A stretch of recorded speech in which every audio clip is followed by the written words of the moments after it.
don't understand why you're 40 years old and playing the game still. So. Well, I mean, what game do you think you're going to be playing when you're 40? When do you think you're going to stop playing games? What's the age? What's the cutoff age? When you're out of high school and college. You're a high school kid? Yeah, I'm in high school. Yeah. How old are you? Why does it matter? Well, I mean, you foresee yourself in the future quitting something you love, like video games? Do you not love video games? You just cruise through it.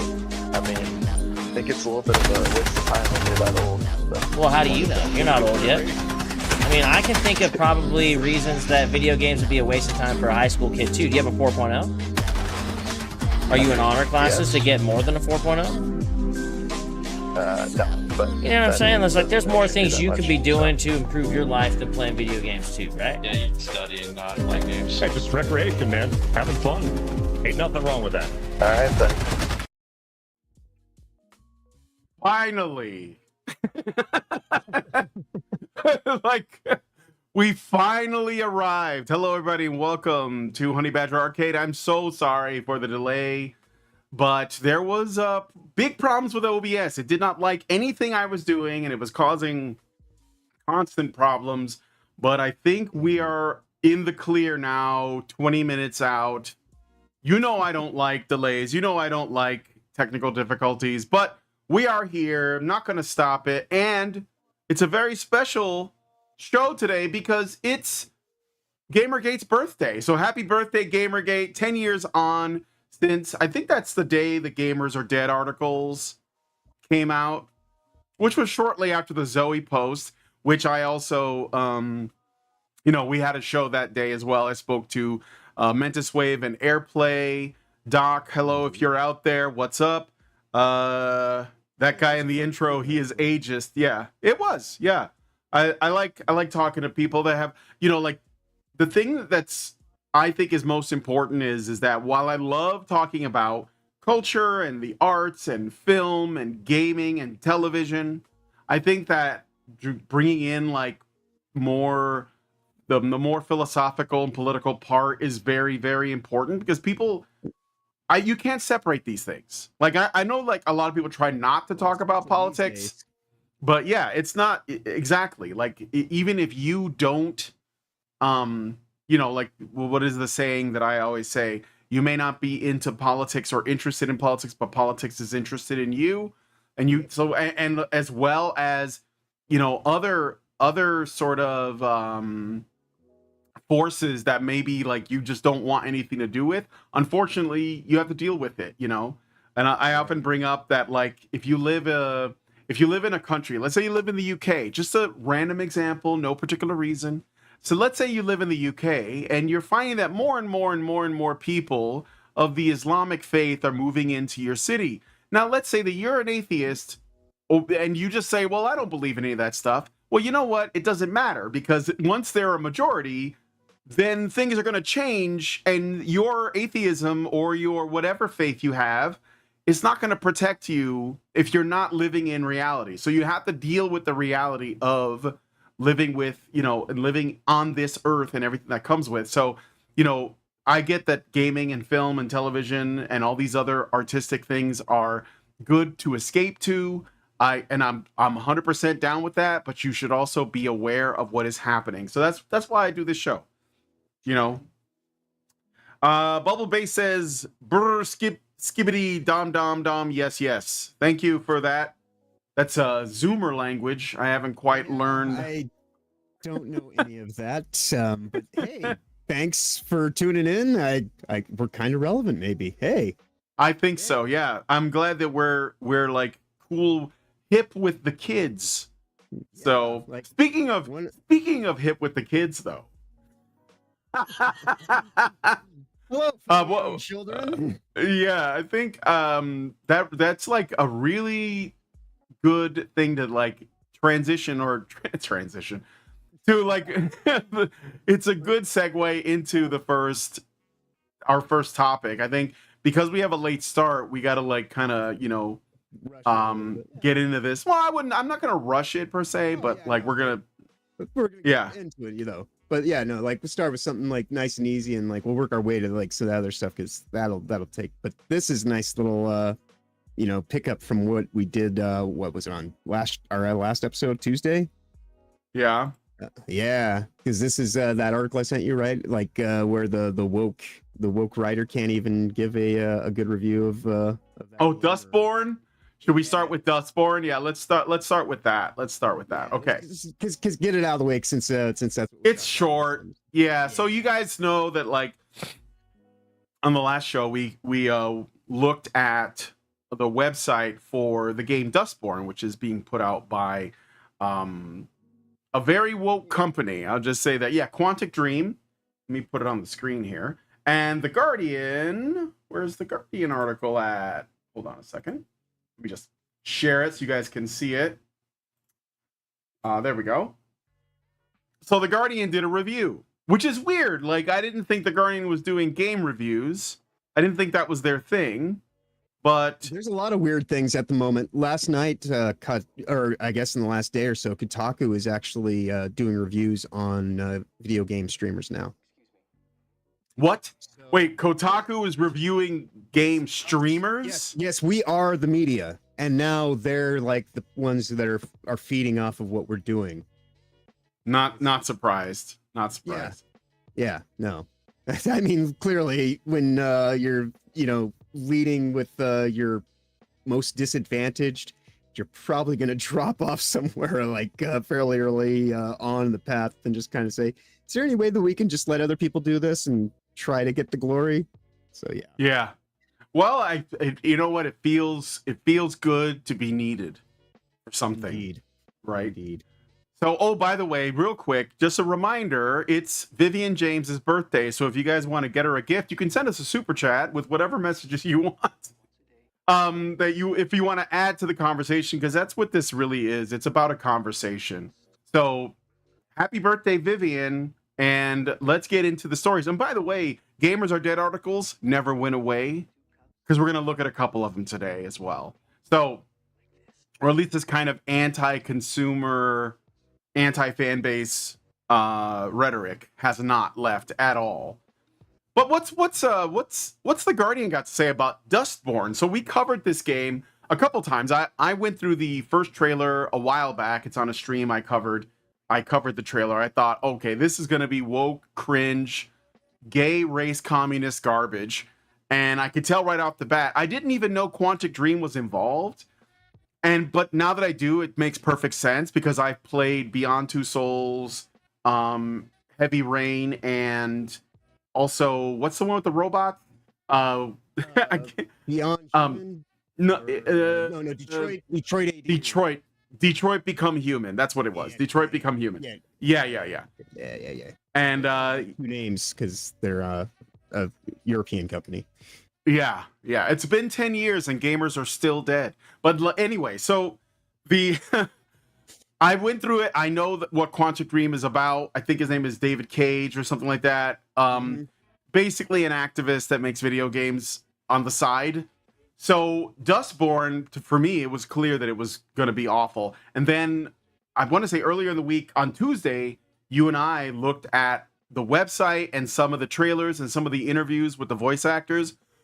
Ooh, yeah, it's like and no one is interested. Like, this got ratioed into oblivion. I look forward to seeing the tens of people who play it and have positive things to say, and the millions of bots on Twitter that are also going to sing its praises, just like they did with that science fiction game. Right. That I'm sorry. There were people who asked me to talk about it. I never heard of it. It's like an RTS. Outlaws. No, not Star Wars. It was they're doing it for that too.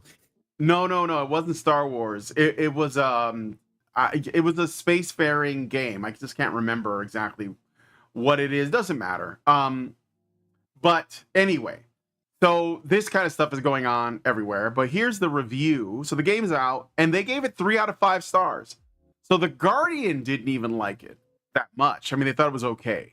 And it says, Dustborn tries to be more than just another narrative travel game, but its half-baked focus on serious topics weighs down great dialogue and beautiful character writing. What does that translate to? I'm just going to guess, okay? It's woke, but not woke enough. It's too nuanced. It says here, half-baked focus on serious all the way, topics. yeah. It doesn't go far enough. It doesn't go far That enough. was their Yeah. complaint, is that Yeah. it was too milk toast for their sensibilities. Yes. It says this. They made something that pleases absolutely no one, not even. Yep. Yep.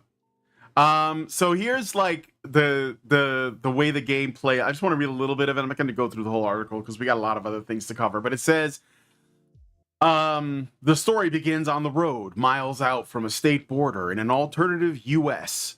The stakes are clear. They should have also added, but a U.S. that could totally happen if the orange man gets in the office. Because that's what this is about. It's like, oh no, fascism. The stakes are clear, even when nothing else is. Pax, the player character, is a black woman, black with a capital B. Do you see that? In her 30s, who has just completed a heist with her friends. The border means freedom. The police car telling you to pull over means trouble. Right? Oh my God, I'm dying here. Pax and Co. are anomals, people who wield manipulative vocal abilities called Vox. Pax can bend people to her will by making them feel bad using abilities named Trigger or Cancel. Right? I know, dude. I read this Oh and I was no! like, we have to Oh touch base on no! Oh no! this. I know, Her I laughed ex my ass part, off. dude. Somebody like unironically, would somebody actually want to play this? You know, I saw somebody went through. I think it's Andy Pants Gaming, who's got a pretty decent channel. He's pretty based on this stuff, and he was like, "This sounds like 40-year-old millennial version of reality." Like, and I don't know if it's even that. Totally cat lady. This is totally. It's cat like lady old version. Zoomer stuff. Like, yeah, this is very Cat ladies. 2014 content right here. But anyway, so As you read the article, like I think it's this one. There's like because there was something associated with this, or I was reading it around the same time. It's very like just you could tell the woman who wrote it was very into cats, like super cat lady. oh no. It might be this article. It might not be, but it might be. So just bear in mind, like the game is terrible. The writer is terrible. Like this is just like this is a whole other level of cringe as to what we did on Tuesday. So yeah, it's JD Vance would like to know your location. All right. So yeah, you can make people feel bad using abilities like name Trigger or Cancel. Her ex-partner Gnome can soothe people with an ability known as gaslighting. Dustborn certainly isn't subtle in what it's trying to say. Soon you encounter people who get infected by weaponized disinformation. Yeah, no, So- it reminds me of. Do you remember the New Mutants around the time of Gamergate? Actually, Yeah, like was it Snowflake in Safe Space? Yeah, yeah. exactly. Yes. And they Yeah, were that's right. friends, and yeah, and they were they were what pink and blue is what is that the trans colors or the bi-color? I can't remember. No, trans colors are pink. I think it's like a Blue. pink, a baby blue, and white. Yeah. Okay. I think that's what it is. All right. Well, Or they fuchsia. change every time. Yeah. I don't know. They're constantly shifting. It's goddamn fucking kaleidoscope of insanity. It is. It is. And you know what? I feel for these people, honestly. Yeah. Oh, Those were the new. Okay, somebody in the chat said Mr. 303 said those were the new warriors. So it wasn't New Mutants, it was New Yeah. Warriors. But yes, Yeah. that's right. Well, comics, comics has been paused for a long time. But let's hello Roland Espinoza. Hello. So let's continue. So basically you use words to control people. They're giving the game away right off the bat. That's the funny thing about this. Vox can be utilized in certain situations like dialogue options, often when an issue is time sensitive. Tapping a dialogue choice will offer Pax's thoughts on what could happen before you commit to it. Does Pax think it's better to stop someone from asking by using block, or would starting a fight using a trigger be the better option? This is an immensely useful feature, especially if it isn't clear what a one-word dialogue option is supposed to represent. In my case, the first run-in with the police ends with an agitated policeman stepping onto the highway where a truck does the rest. This is only one of the many tense encounters that stand between the group and the successful delivery of a stolen data drive in Nova Scotia, Canada, because Canada is the promised land. Yeah, I want to move into like what their issues are with the narrative, because I think that's where they have a problem. Well, yeah, they get into that in the article. It is, yeah, it's right here. Yeah, it is exactly what we thought. Yeah, listen to this. The game will surely irritate some by loudly and clearly stating its character's politics, namely, Nazis are bad. It also doesn't really say anything more noteworthy. What do you guys say anything more noteworthy? Like it's Nazis are bad, and everyone I don't agree with is one of them. Like that's your entire. That is the extent of your nuance, and you're upset that they didn't say more. Like, what else is there to say? This is like watching somebody go around the board in Monopoly again, and they don't like have any property or anything like that. And they're just like, oh no, like I'm gonna take this round. I got the next one. It's like, dude, no, all you do is get $200 and go to jail. That's all you do in this thing, and you can't get out of that rut until you actually do something different. And these very, very special people in the industry, and also the games journalists that write about it, they're so just reinforced on everything that they do that it's like you're never going to break them out of those mental prisons. I mean, it's nice and hopeful, but if we you're be like civil again, like that would be enough at this point. Yes, you're right, and you're also right that it's not something that can be broken out of by simply reasoning with them. You almost like you want to try to help them, but like ultimately they kind of have to like end up suffering before they realize that they were lied to and they were wrong about everything. And that requires humility, which is really, really in short supply these days. There's a lot of arrogance and smugness and self-righteousness and mid-wittery going on, and it basically puts people like, why do you think there are so many detransitioners now that are basically lamenting the fact that they've been turned into eunuchs because they bought into a lie about like biology and their actual like existence as people? Like they bought into it, they sold into it, and the more resistance they got, the more people that wanted them to be essentially castrated gaslit them into thinking, that, oh no, this is what you want. This is what you want. I support you. You are seen. You are loved. Yeah, this is what you need, right? Yeah, by the way, buy all these expensive drugs and go through this expensive surgery. Technology. Yeah. People throughout, like we could never reach this advancement, and people had to live in the shadows and blah blah blah blah blah. And it seems to me like this is just a really easy way to do a lot of insurance money grifting and making the wealth gap even wider, and putting people on lifetime medications that they will never be able to avoid having to deal with. And so now they're financially handicapped for forever. So those are less people that you even have to compete with. And that's the thing, is ultimately at the end of the day, all this stuff always comes down to is globalist corporatism. And that is the thing that drives. Oh, for sure. Shit, And people will say it's not them in control of it, but it's like it has to be at some point in time in the backroom dealings. If we're not going to sit here and say it's all the government and it's all the it's the collusion of both, but through the lobbying, the laws specifically. We used to have a justice system, right? Police used to serve and protect, and they were officers of peace. But now we have a legal system that has law enforcement, right? And those are the words that they reinforce and they want you to know. I've never seen a police officer in my lifetime in the last 10, 15 years. I have seen a lot of, enforcement agents, though, and they will enforce the law upon you. And the law is whatever they deem it to be. I've had money stolen before that I've tried to get recovered, and they were like, this is back when I was 18 and I just graduated high school, went to a gym, and someone sold the money out of my locker while I was, hanging out with my friends and whatnot. And so like we tracked dude, and there was, we're pretty sure it's drug money, so we're not going to do anything about it. And like that's best case scenario. Like other people who actually do travel down the road in these days of road pirates.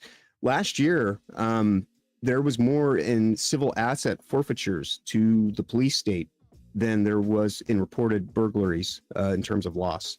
So we live in such a corrupted police state that the police actually are a worse criminal element in people's lives than if we had no police at all. Which I know everybody here is going to be like, oh, he's one of them. And it's like, no, it's not that I'm one of them. It's just there are problems everywhere. And we have to at least kind of like, own up to the fact that, the cops, there are good ones, but there are also a lot that are corrupt and that are also really useful idiots.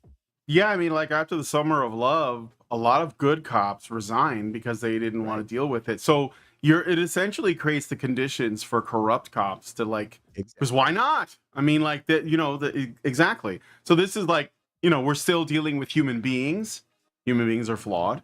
And so some of them are going to abuse their power, especially again, if the good ones are like, well, this isn't worth my time, and they leave, then the other ones are like, well, I could take advantage of this. So like, yeah, that's what you're going to get. Right. And I think ultimately, specifically too. Yeah. And ultimately, the good cops don't want to be there.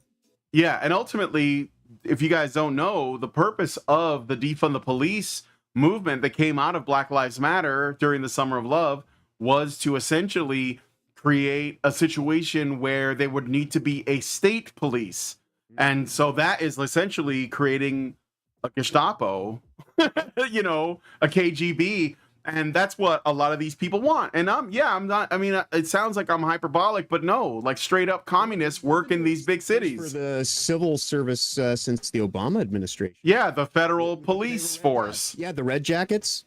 Mm-hmm. I remember it 20 years ago. It was like this whole big thing about like doing social service, as they were calling it. Like you're doing like civic good. And it was this whole, I'm a community activist, whatever he was calling himself, even though he was just like a CIA puppet, like being put in front of us to go do the job that they all do. So, even right now, like there is so much going on this week on the stuff that we're going to talk about that all comprises around the concepts of the terms and service arbitration reservation rights for corporations to basically remove people from what's left of the legal system so that there is absolutely no way for justice and everything has to be run through third-party arbitration that is funded by the corporations themselves. And that's been going on more and more. Like the article we have about the woman who died. That's what that's ultimately Disney. About. Yeah. And like, I mean, same with the Amazon story, like where they're holding reviews for 72 hours. I mean, I don't want to break you, but everything spoil the show. This is what's going on in the world right now. This is the censorship society is taking shape, and it's under the doctrine of safety and fairness, because safety and fairness is about reserving the rights for the corporations. So anything that stands in the way of them making profitability has to be halted, has to be stifled. And that's you and I. And so that's why all this is happening right now. And people may not want to hear that, but you need to know what's actually going on. And I'm not going to gaslight you. I'm not going to sit here and tell you that it's all going to get better if Trump wins.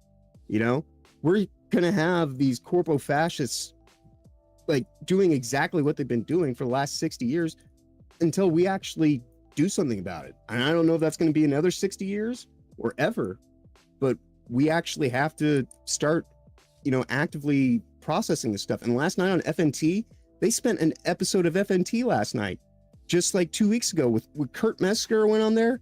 And then last night they just got into it because all this terms of service stuff, people are waking up to the fact that we can't just sit here and talk about the entertainment, which is why the entertainment is also getting better again, because now they're going to try to lull us back into sleep. I guess people are enjoying the recent Alien movie, and like Deadpool Wolverine's good enough to watch. Like I didn't pay for it, but I have seen it. Like it's Arr! And right. And so like that's going to be the thing, is they're going to try to get us back into like that form of distraction and enchantment. to like just think about things like I believe that's where it's headed. Is they're going to try to like make this pivot and get everybody to like be more civil and do this whole Well, thing. yeah, sure. Just remain steadfast. You know, I think that most of us are very sensitive to anything that appears to be like sketchy in terms of like, you know, this last coercive week, control. Rich, Yeah, yeah. And I think a lot of people are aware. I think that things are, you know, heading in the right direction. But look, I'm going to finish reading. I just want to read this one paragraph and maybe like her, though, who is it a her?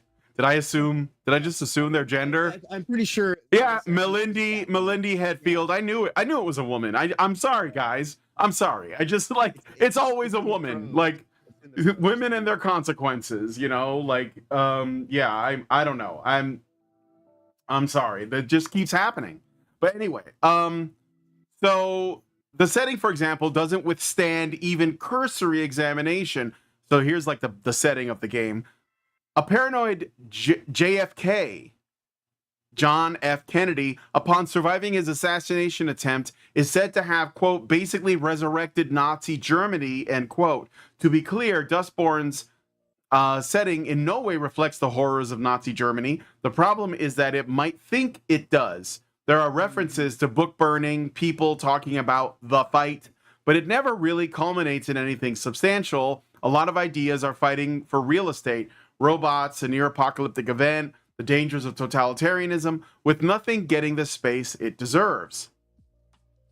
So, That's oh, dealing with very mid-level designers, I think. That for the record, guys, skill and ability.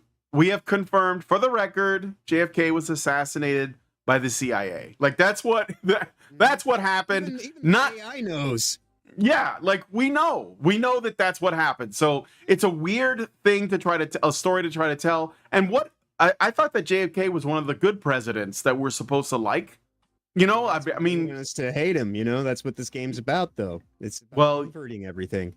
yeah, that famous Nazi JFK that was trying to destroy the CIA and I think the FBI, and he also something Israel and military industrial complex. And the deep state, yeah. So like, is this game? Are these people? Are they pro deep state and like military industrial complex? It's interesting. Yes. Yeah, That's how they're going to find ultimate peace. That's what this is about. Like they sit here and they say that they're not for all this shit, but they're the ones that are actually pushing the policies and doing all the underhanded kind of like, you know, clandestine work. Like they're not even upfront about it. And that's the thing that really pisses me off about, you know, the weird twisted left, that like, you know, like their woke ass habit of just kind of like, you know, not even being able to understand that, like, because I'm unhinged, you know. I'll say it, you know, like I get out there at times and I'll just say shit that people are like, I don't even know how to take that. I never would have suspected. right. But I mean, but that's the thing is like, I look at the woke and I'm just like, whoa. Yeah. That's Well, I mean, like if you're being eccentric and like having, you know, like a specific, we've always had people like that. Like Alex Jones has been doing what he does for what, like 20 something years. And he's just like right about everything almost. So maybe we should be listening. I don't know. If somebody gets banned of more unhinged, there might be a reason for that. Yeah, there might be something worth listening to.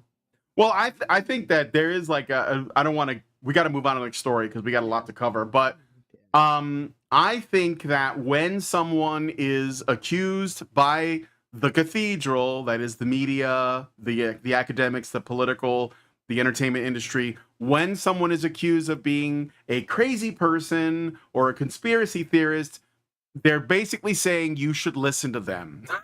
Like you should seek them out and find out what they have to say because they probably have something to share that is useful. Yeah. But anyway, but I was called an anti-vaxxer all the way back in 2003. So yeah, sure, and I think the anti-vaxxers were right. Yeah, absolutely. Like, yeah, I'm sorry, but like if you haven't like been skeptical of vaccines after the last couple of years, I don't know what to tell you. You're I was a little kid. I had You're beyond help. vaccine injury. I had seizures for years, and like it wasn't until I cleaned up my diet and did a whole bunch of stuff that YouTube's probably going to be like, yeah, we need to like shut this channel down. But like I like eating meat. yeah, like right, yeah. No, I did things to get healthy and like actually promote that and go on a system of abundance rather than systems of attrition and filling myself with sugar and dyes and bullshit. So, but we need to continue. Press. All right. So let's do the summary. I'm just gonna jump to the end. So we get it. There's the setting is really, really political. They're wearing it on their sleeve. Their vitiligo like spotted sleeves, and they're and yeah, again, like I knew it from the beginning. The first trailer, I was like, this is woke shit. So this is the Guardian reviewer. She says about the character writing, it's great throughout. Dustborn is a game where characters talk about their feelings candidly and in depth, which is engrossing, complemented by regular check-ins with your friends around the campfire after each mission. That seems to promote narcissism, in my opinion, but whatever. The underlying issue with Dustborn is the balancing act between serious topics and the supernatural, as well as its clear desire to alternate between fun moments, activism, and drama, a balance it ultimately can't hit. For example, a tragedy for an entire community is followed by a birthday party for a raccoon. Oh God, this is some OMG so random bullshit writing. Like, oh man. I had a better time. It's cat mom brain, dude. Oh, this is really bad. Like, this sounds really bad. Should I play this game, guys, just to stream it so you can see how bad it is? Let me know in the chat if you think I should stream it. But anyway, I had a better time once I stopped taking it seriously because the standout moments happen when Dustborn leans into the silliness of its supernatural storyline. With Dustborn, you may expect a tense trek across the US, but what you really end up with is the equivalent of an interactive Marvel movie, and that is okay. So basically she's saying it should have been more serious because the topic is serious. The topic of paranoid JFK bringing back Nazi Germany. Right. Yeah. I don't know if you had it planned, but could we just do like a little quick cleanse and actually talk about a good game for a second? And like, I have that defect.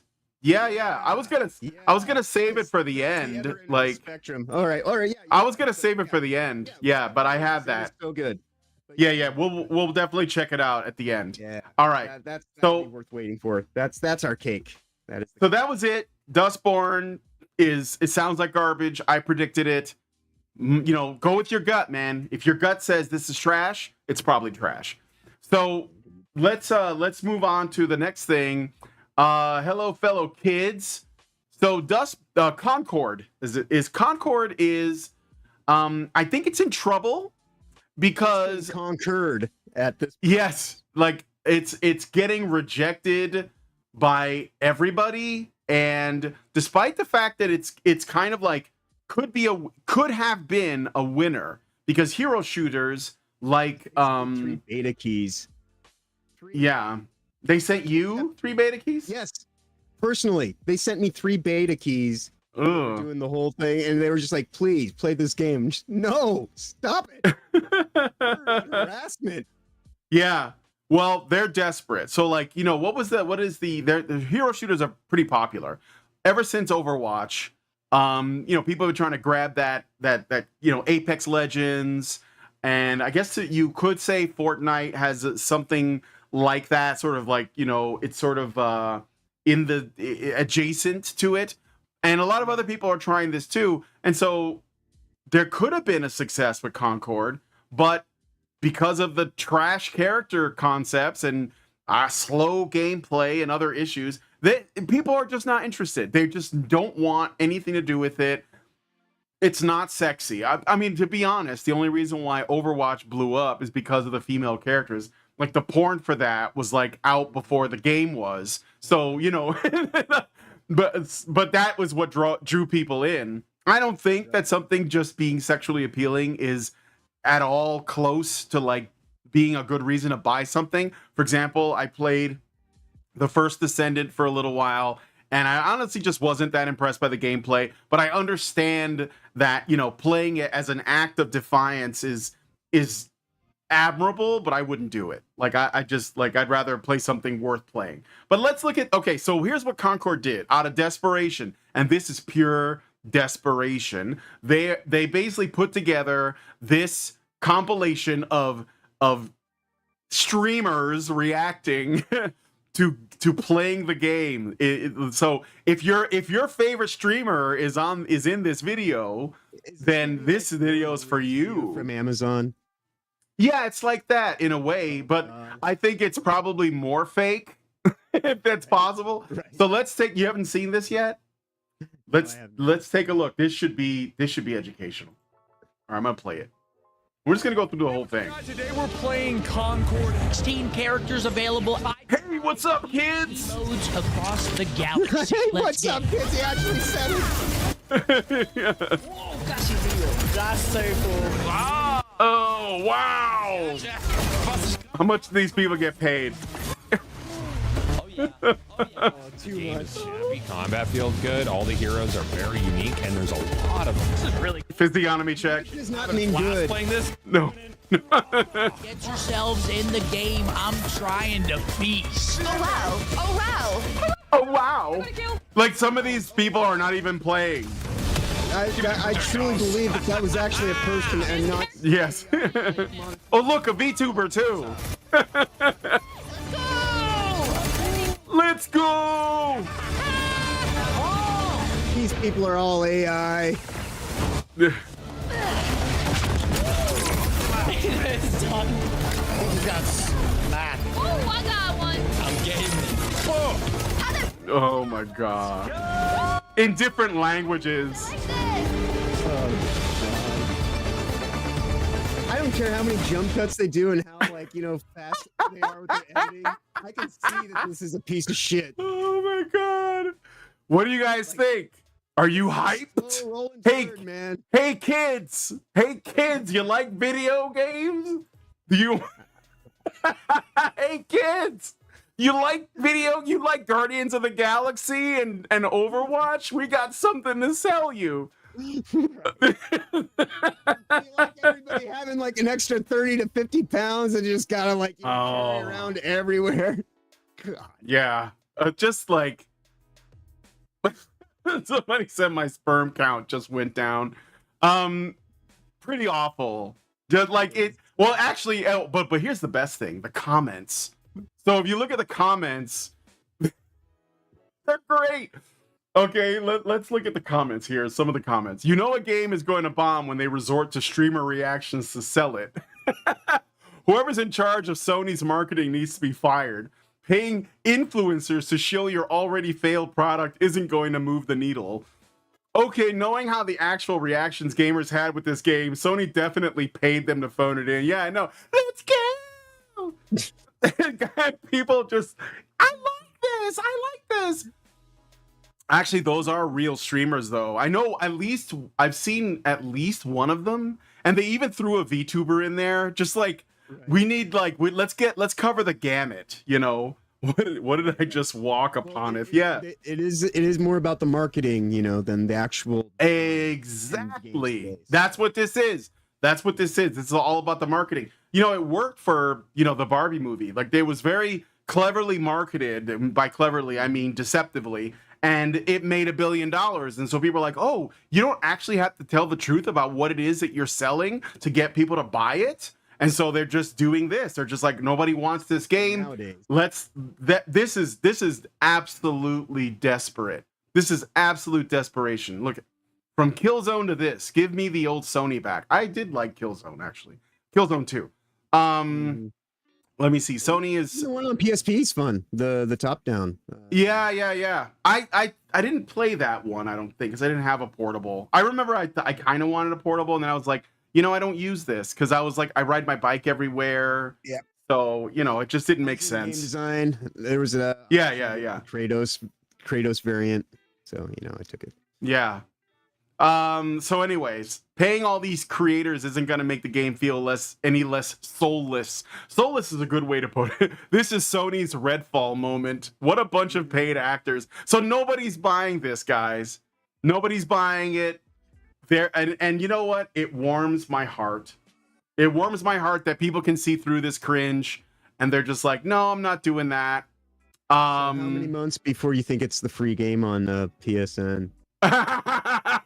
Right? 6 months. Yeah, I like 6 months is the top end, but like we're talking like 4 months from now, they'll probably just be like, just put it on there and just, you know, everybody has access to it. It's what, Yeah. free game that just exists, and they'll subsidize it through themselves, and just do like you know how like Disney pays themselves to you know, like they'll movies on their streaming service. Yeah.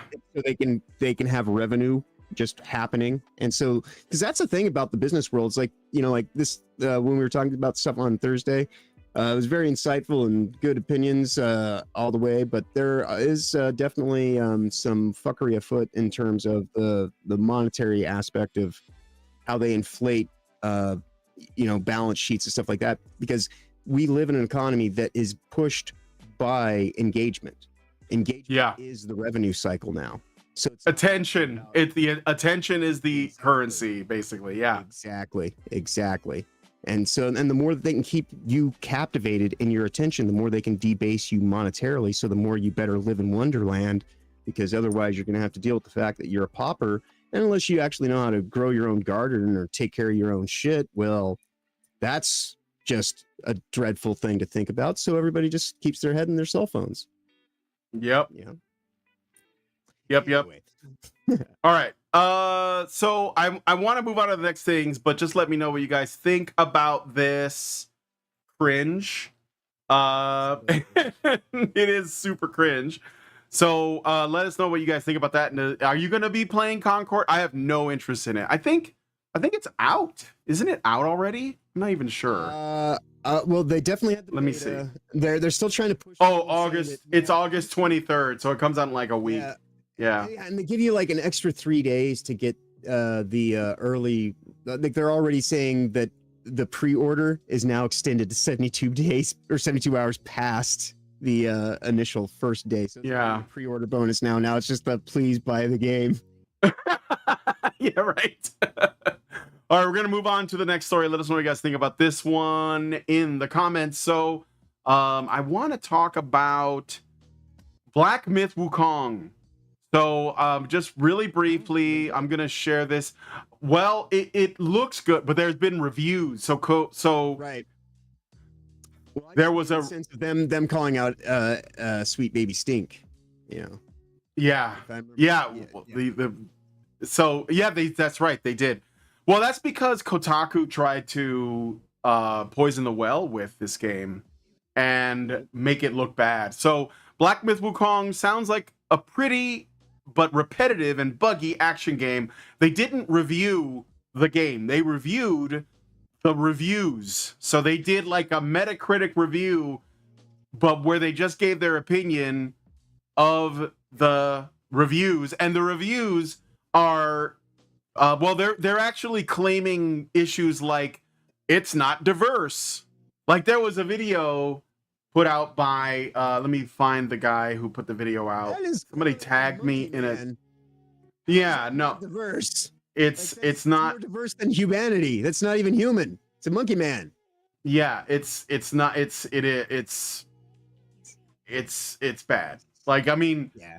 Their reviews are essentially, I gotta find it. I think it was like PC Gamer or something that put it out. Did I share this with? I'm trying to find where I shared it with the. Oh yeah, right, here we go. Jay the Concept is the guy who did this. So I'm just gonna drop his link in my his YouTube video in here, and oh my god, a fucking ad. I hate these. This is like another problem with gaming right now, is that everything is like these like fake ass ads. Yeah, it was Screen Rant. I wanted to find the source, so let me grab that really quick. Screen Rant did a thing on did a thing on Black Myth Wukong. Oops. And I'm gonna grab it really quick. Let me see. Where is it? The link. They did a review, but it was really strange. So let me just share this. Okay, Black Myth Wukong, the Souls-like action hype train is a little off rails. So they're trying to, and this is the thing, like they don't want you to buy this game. They don't want you to make these kinds of decisions. And we're gonna get into like, you know, Arrowhead and their mistakes. Because I know that like Helldivers 2, they did the same thing. They tried to gaslight the customers into being like, you should not support this game, you know, or whatever. They were just like, do you realize you're playing a fascist? Like, you know, that kind of thing. Right. And they didn't like that people were so, you know, they were playing that rather than, what was it, Sushi Squad that they put out. So, but okay, let's jump to where the issues are at. Let's see. While there are elements of great design by developer game science, engaging narrative, and varied boss fights especially, Black Myth Wukong also presents issues that can severely impact the gameplay experience and reliability of the game, taking into account its controversies with the current modern gaming audience, the modern audience, and expectations of Souls-like games. It's not. No one has said this. Like this whole expectation of a Souls-like from the beginning, I think people have been like, just because the game has a perspective where it's third person and you're behind your guy does not mean it's a Souls game. Like even games that are made by From Software that people claim are Souls games are not. You know, like Sekiro is not a Souls-like, but it's different anyway. The modern gaming audience are not gamers. Mm-hmm. That's the issue, you know. Like we've widened the margins out, let everybody in, and now like, you know, all that was actually good is generally not allowed. And become it's a needle in a haystack now. And the very thing that drew everybody in supposedly is now the thing that we're not allowed to do. But look at this. Okay, so here's what they base their review on. Pros: combat is fluid and fun. Cinematography can be breathtaking at times. Great diversity in items and mechanics, so not like people. Those are things that make for a good game. Those are cons. Like that's what games are, is mechanics. Yes, they are. Exactly. Cons: game performance is unpolished. Okay, this is something that they are trying to address. I think they have like a thing set up to where you can like run a benchmarking program for free if you want to see if your machine can run this game. It's obviously like extremely like, you know, graphically intense. Okay, it does. It's very intense. So that's okay, fine. Then it says lacking in inclusivity and diversity. You're playing the Monkey King and you're fighting against beast people and gods, and it's based in Chinese folklore. What do you mean inclusivity and diversity? What are you talking about? About people. Can you just let it go and just like embrace your humanity? Yeah, shit, this is more inclusive than anything. It's just for furries, man. And nothing's for furries. How about new?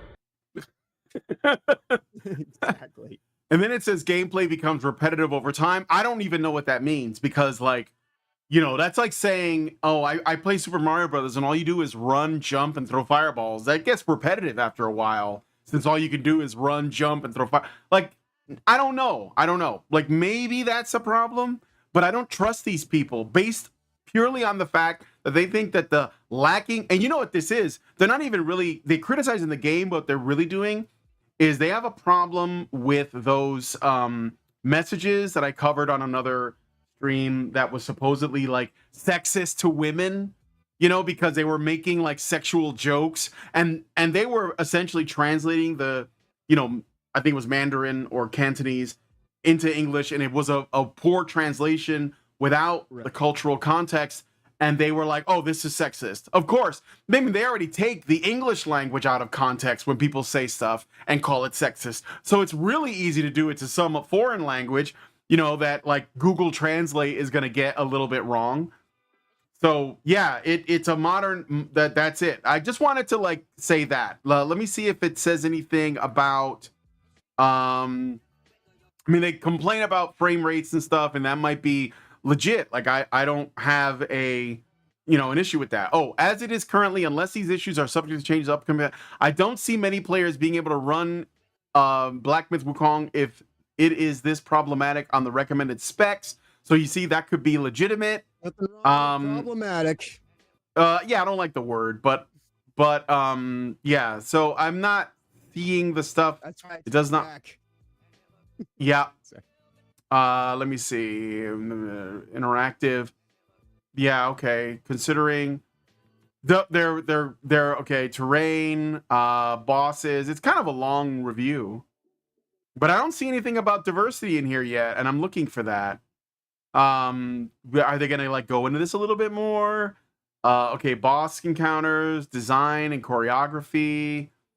See, like a really good martial arts game is kind of rare these days. Like there's this one I played called Sifu, which is amazing. If you've never played Sifu, yeah, Sifu is great. Yeah. Oh, here we go. Largely lacks in inclusion and representation. Wukong characters lack diversity. So let's get into this. While my analysis and review of Black Myth Wukong remain focused on gameplay, it's important to mention the controversies surrounding the game studio and the reports of misogyny and sexism from developers. Playing as a female gamer allowed me to notice issues surrounding inclusion and representation. So a woman gets upset because she was told that the people who developed the game said mean things and women might have been impacted by that. So she is impacted by proxy now. It spreads. Misogyny is like a disease. It just goes out into the ether. Mind virus. Yes, it is. Yeah. That's an interesting take, to say the least. Yeah, and it says, as far as chapters 1 and 2, while characters are clearly fictitious and fantastic creatures, there were no female or feminine NPCs, enemies, or bosses present. The only exception, if you can call it female, is a boss named Mother of Stones in chapter 2, which is nothing more than a still glowing rock with no abilities being guarded by other enemies. You know what it really needs? It needs it needs a black gay samurai and a female shinobi. Yeah, that's what it needs. Oh, that's what it needs. Obviously, yeah, it needs a big gray black samurai and a female ninja. That's right. Yeah, so the lack of diversity and inclusivity resonates with the misogynistic comments reported to have been made by developers which expressed disdain for women playing their games. No, they did not. Although Black Myth Wukong does have truly enjoyable moments, the underlying feeling that women aren't welcome in this world felt present throughout my gameplay experience. Based on Chinese lore. Oh my god. No one is like the underlying feeling that women aren't welcome in this world felt present throughout my gameplay experience. Are you telling me the Chinese culture that throws babies in wells and has a one-child policy just felt unwelcoming? What? Yeah, but like just to women though, because they're the only people that matter apparently. Right. So anyway, and then she says, the irony behind this sentiment is that Black Myth Wukong is among the easiest of Souls-like games and may have overestimated its ability to hang with them in terms of difficulty. Again, there's a couple things with this that's funny. Number one, they presume that Black Myth Wukong is supposed to be a Souls-like. Number two, they presume that Black Myth Wukong as a Souls-like is in competition with other Souls-likes, which it's not because it isn't a Souls-like. Number three, it's really funny that she calls the fact that the game is easy an irony because apparently she knows that women are not good at video games, because she's literally saying the irony of the sexism and misogyny is the game is actually easy for me. What? You know, my thoughts are on that. The way that they're identifying it is these people can't just go into something and appreciate it for what it is. So they immediately have to start, looking for what it reminds them of. And it's like, maybe this is how it makes them feel. I don't know. The story. So maybe pay attention to the context, and all that other stuff is in support of the actual context, which is the thing that you should actually be, I don't know, focused on. Because that's the story. But that's not narrative design messaging, like what I was talking about last time. But I don't want to go back again. Go and watch it. It's a great video. All right. Just wanted to point that out. Those are the reviews. Obviously, Kotaku and Screen Rant are trying to figure out any way possible to throw shade at this game. Now, doctors like in surgery right now. It's not even funny. Yeah. Somebody said Kotaku didn't get a code. That's why. So they didn't get to play the beta because I think it was only like the first 2 chapters. I'm sure because I've seen the trailers. I think there are female bosses in the game, but of course that, I'm assuming that these people are arguing anything in good faith, which is a big mistake. All right, so let's move on to the next one, but let us know what you guys think. Are you going to get Black Myth Wukong when it comes out? Are you going to check out the benchmarking thing? I'm going to say no to this game because fuck the CCP. But if you want to get it, go ahead. I'm not interested. I got plenty on my plate as it is, so I'm not even going to sweat it. And a Stream Deck or Steam Deck. That's right. So now I got to get into Arrowhead. So we're gonna go check this out and find out what is going on with Arrowhead Studios. How bad is it, guys? I mean, you had yeah. You had a gold mine, and you I'm gonna have to blame Arrowhead and Sony for this because I think Sony started it when they made it. They tried to make people start a PlayStation account. This is not a new thing because EA does this and Microsoft does this as well, but it still sucks because of the number of countries that were excluded by this. And then in future updates and patches, they kept making the game, they kept nerfing shit. And I think that some games, like multiplayer games where it's competitive, if you're going to patch it, you should be trying to balance things out. And I think generally gamers hate it when you nerf things.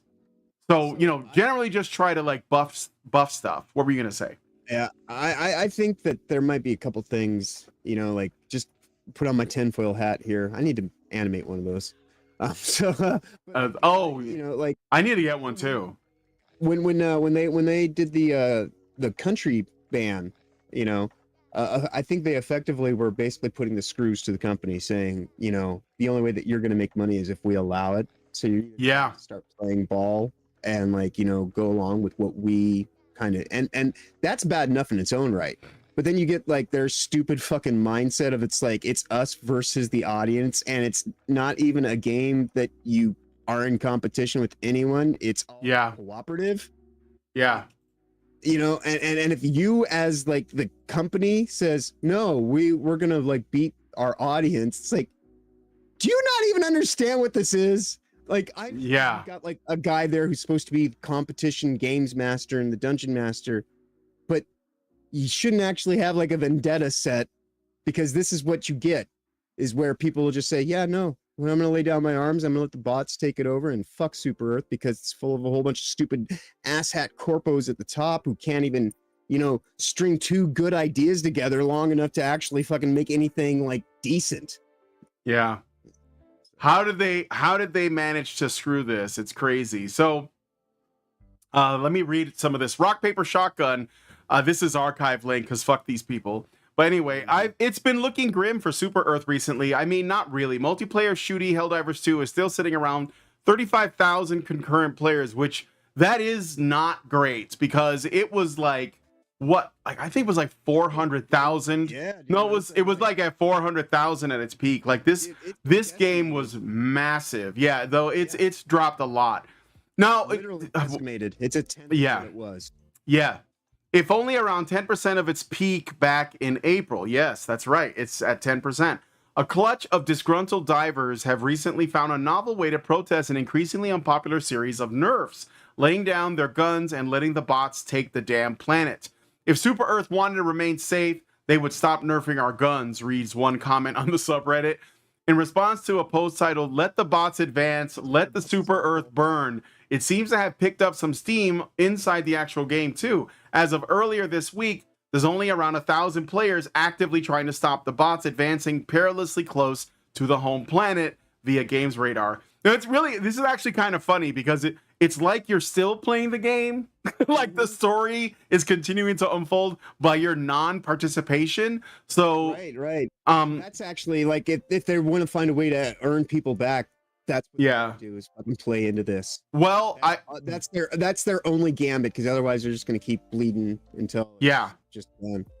Right. So I'm gonna read so they basically like they're going desperation plea. Yeah, they've issued a statement, and they're gonna try, and the bottish are coming. Yes, that's right. They're going to try to like course correct. I'm not okay. I still believe that Arrowhead can salvage this thing, but I think they're gonna have to leave Sony, and I think they could. If they do, I think they'll be okay. They may have a contract. They could just, well, anyway, let me read their statement because I don't want to get too on a tangent here. So, all right. So they're going to do this. Said action promises Arrowhead will take the form of the following bullet-pointed agenda. Is there a gag about the bullets not even being able to make points anymore due to nerfs? Probably. That'd be stupid, though, so I'm just going to lampshade that I think it's stupid while basically making the very same gag. Now, remember, the other thing I want to say, this isn't just the nerfs. There's a number of issues. The nerfs are probably a big part of it, though. But it says, this is their list. They're going to continue to re-examine their approach to balance. Our intention is that balance should be fun, not balanced for the sake of balance. Update how fire damage mechanic works to tweak how the flamethrower serves as a close-range support weapon. A quick straight revert won't work as it would break other things. Rework gameplay to prevent excessive ragdolling. Rethink our design approach to primary weapons and create a plan for making combat more engaging. Prioritize bug fixes so that the more immediate gameplay impacting bugs are prioritized. Remove game performance. Frame rate is a focus. Rework chargers. Those are like the bugs that run at you, the big ones. Yep. Additionally, from a bigger picture perspective, we will be exploring creation of an opt-in beta test environment to improve our testing processes, and we consider this a high priority. Post regular player surveys to gather more insights and feedback from the community, improve our process for patch/release notes, providing more context and reasoning behind changes, and more blog posts and streams where we expand on these topics for those interested. So I'm not going to read into the too much of the their problems with like the nerfs or whatever, because that's sort of like secondary. But what this actually reminds me of, honestly, is the downturn in Red Dead. Red Dead 2 specifically, because of Red Dead Online. And seriously, Red Dead Online, I played that game for over a year straight. I had a gold streak that went for I think 467 days or some shit like that. And then I did like this. I went to fix my character because they had that glitch happen, and it ended up killing my gold streak. Stopped playing the game for like 6 months, and then I played it again for like a year or so. Because like they used to have it to where you could do once you went past your 28 days, your gold streak would keep counting, right? And so you could actually make in-game currency just by playing the game. And it was like this most rewarding way of ever doing an online social model or service model. And I would talk to my friend that I went to college about at the time, because he was the systems designer for the game. And it's kind of like, one of those, well, he doesn't talk to me anymore, but so what happens, womp womp. Say, but he well, he doesn't really, it's all right because I'm when I was going to get the job at Rockstar, it was for Red Dead Online stuff. And so like I invested like $200. I bought the game when it was still in beta, or I put $200 into gold when the game was complete shit. And so because I was trying to get a job and I just wanted to learn what the whole thing was. And so I ended up writing a thesis basically on what I thought was wrong with Red Dead Online. I gave that to my friend who's a systems engineer, systems designer for the game at the time. And lo and behold, when they made the update that changed everything in Red Dead Online and actually made it a fun game, I might have been the guy who came up with those ideas. Huh? Oh, did I say that out loud on the internet? Yes, I did. Deal with it. But I was never, like I said, I'm problematic white guy. I was never gonna get a job there, and so like I think he kind of still has a little bit of a thing that his game went to shit, and when they went to shit, I told him, do not do this. You're gonna tank Red Dead Online, and it died.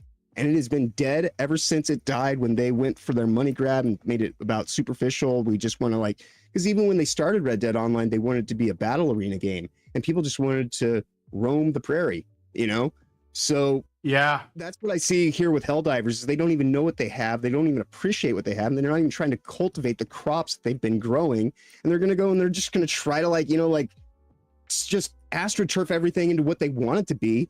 And you don't have that audience and you're never going to earn that audience. So maybe you should actually appreciate the audiences that you do have when you actually have them and build upon them and hope that they will actually try to encourage others to join along with them because they're having a damn good time because you've given them a place that they can actually appreciate being. And when you do that, people tend to throw money at you, because people like to have a good time. You go to a bar, you buy a round of drinks for your friends. That's the way that I play games online.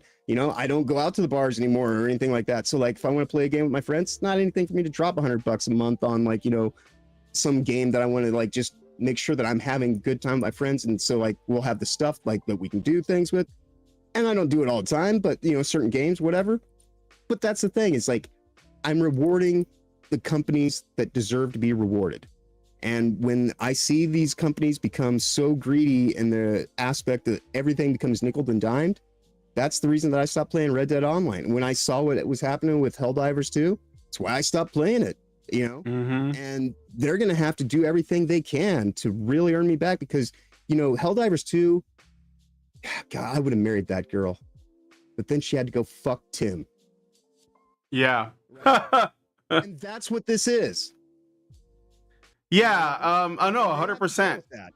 Yeah, no, and I'm gonna say I'm gonna offer them a solution, a plan. This is very easy, okay? Arrowhead Studios, here's what you do, okay? You fire your community managers. You don't need those woke, gay, race communists, and get rid of all of them. If they're not there purely, they would be. If they're not there purely to answer questions and and just serve the customer base, then they don't belong. Get rid of your community managers.